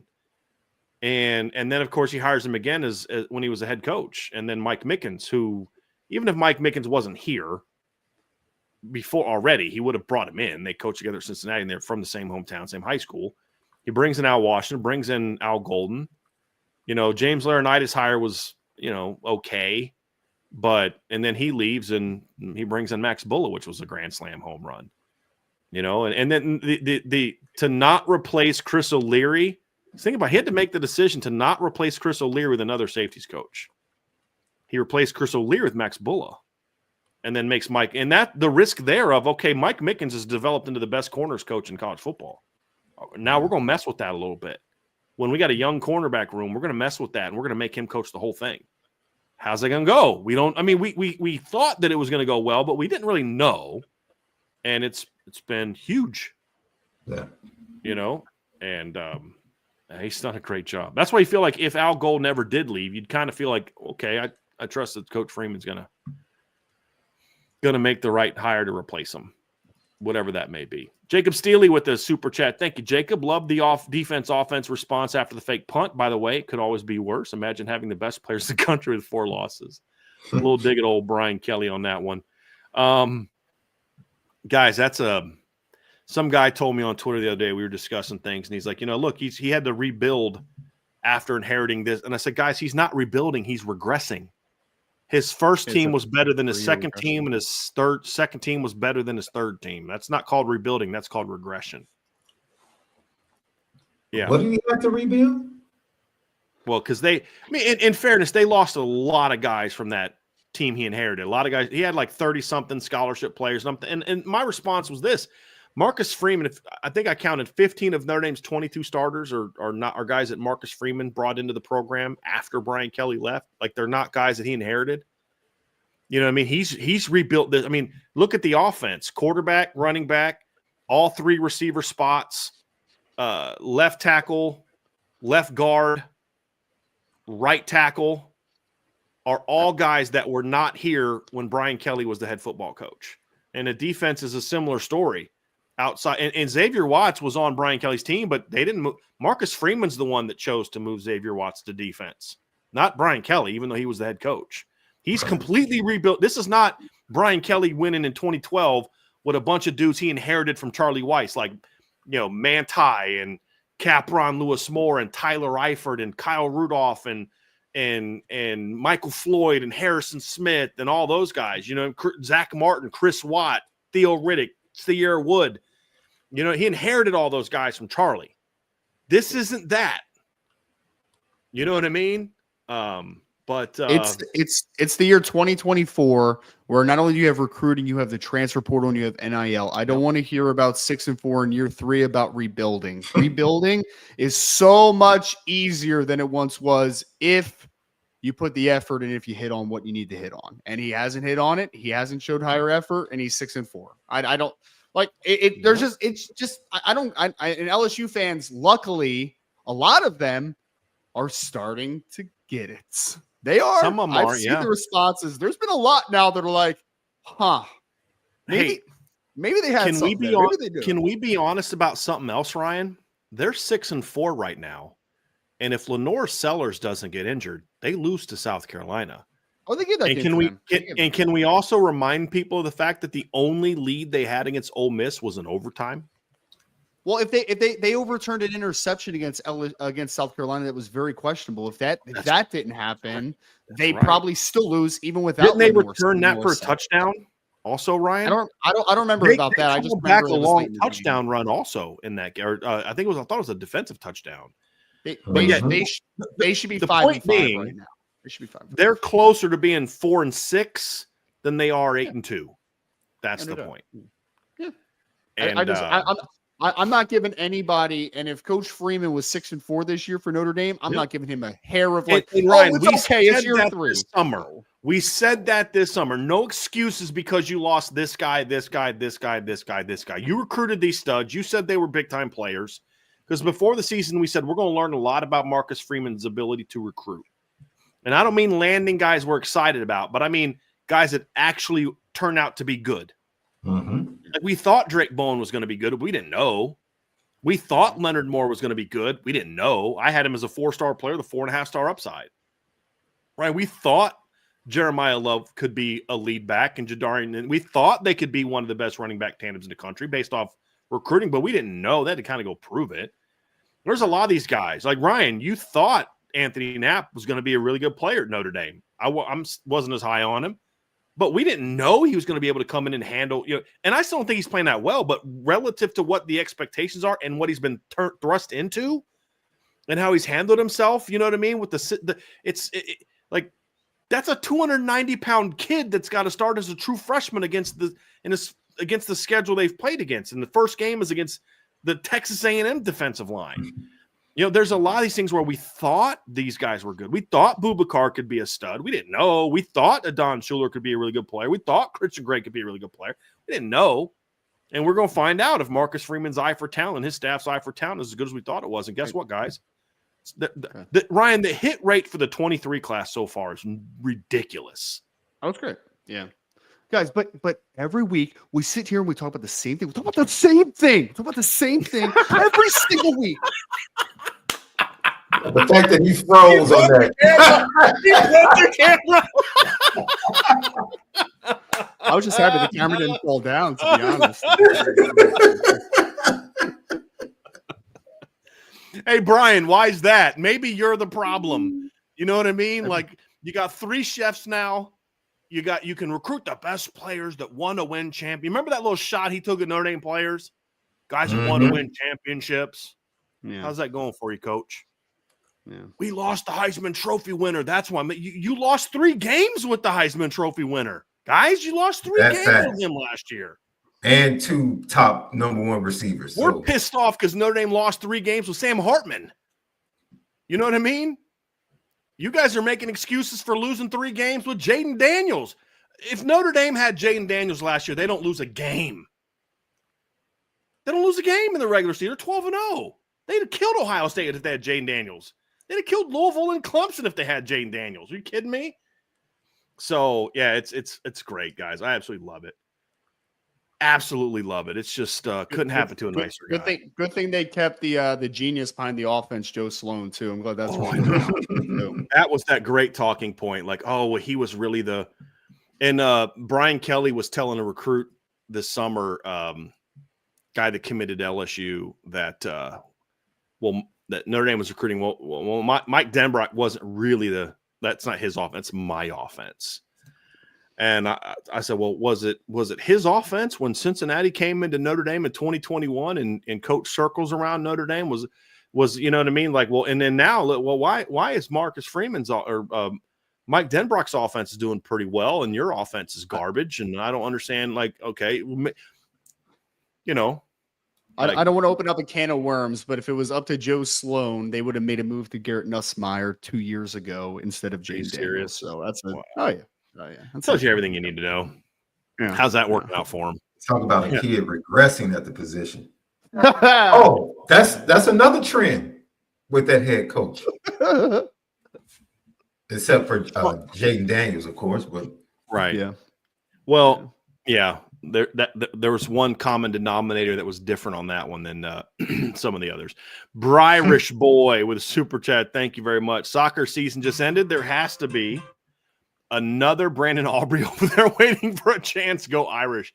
They just need to get Mitch Jeter healthy, physically and mentally. I don't know what's going on there. If he's healthy, they're fine, but he's clearly not.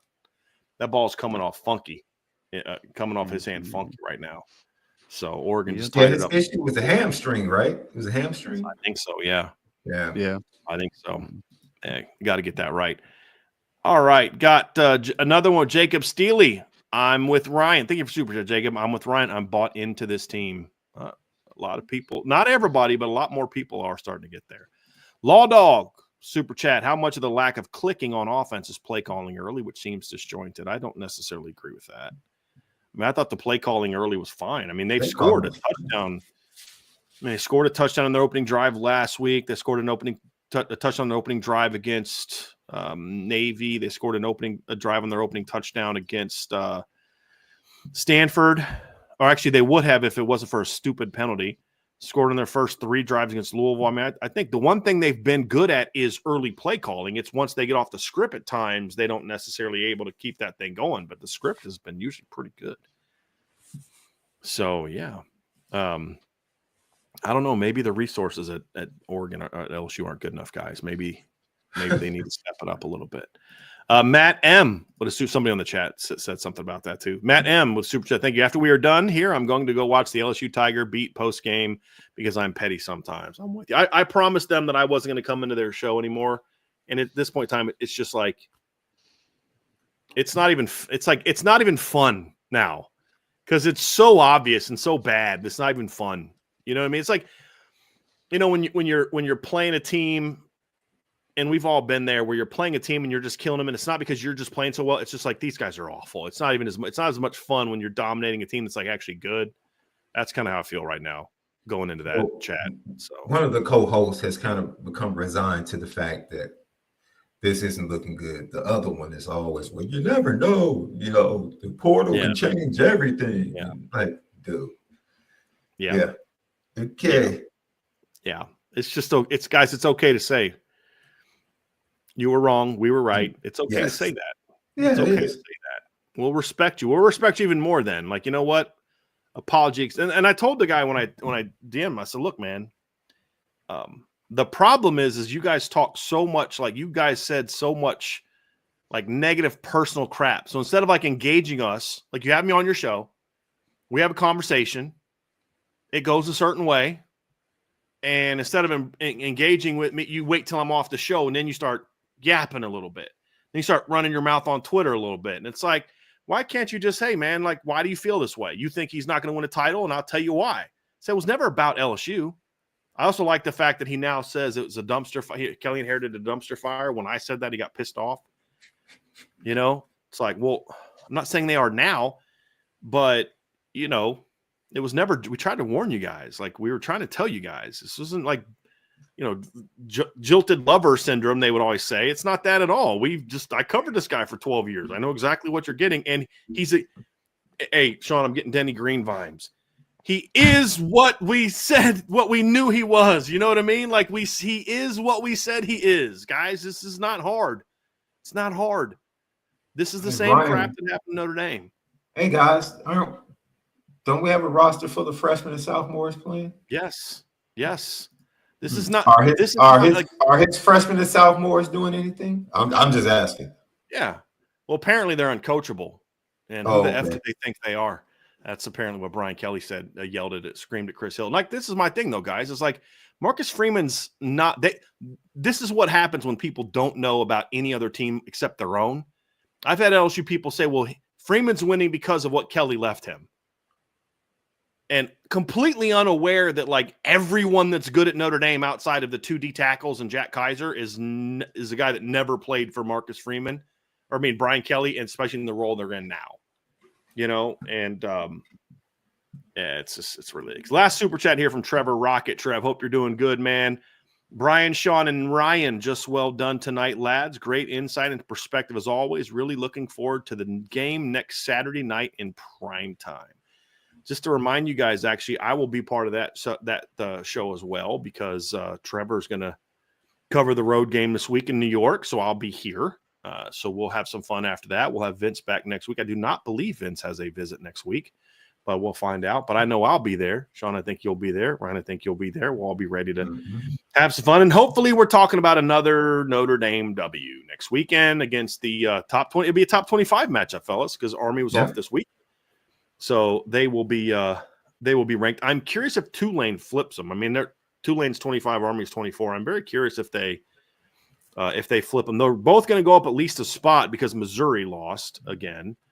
So I would imagine they'll both go up a spot. But I'm curious if Tulane's resounding beat. And by the way, Notre Dame broke Navy because they have not been the same team since then at all. So we'll see. But hey, guys, great job tonight. Appreciate you both.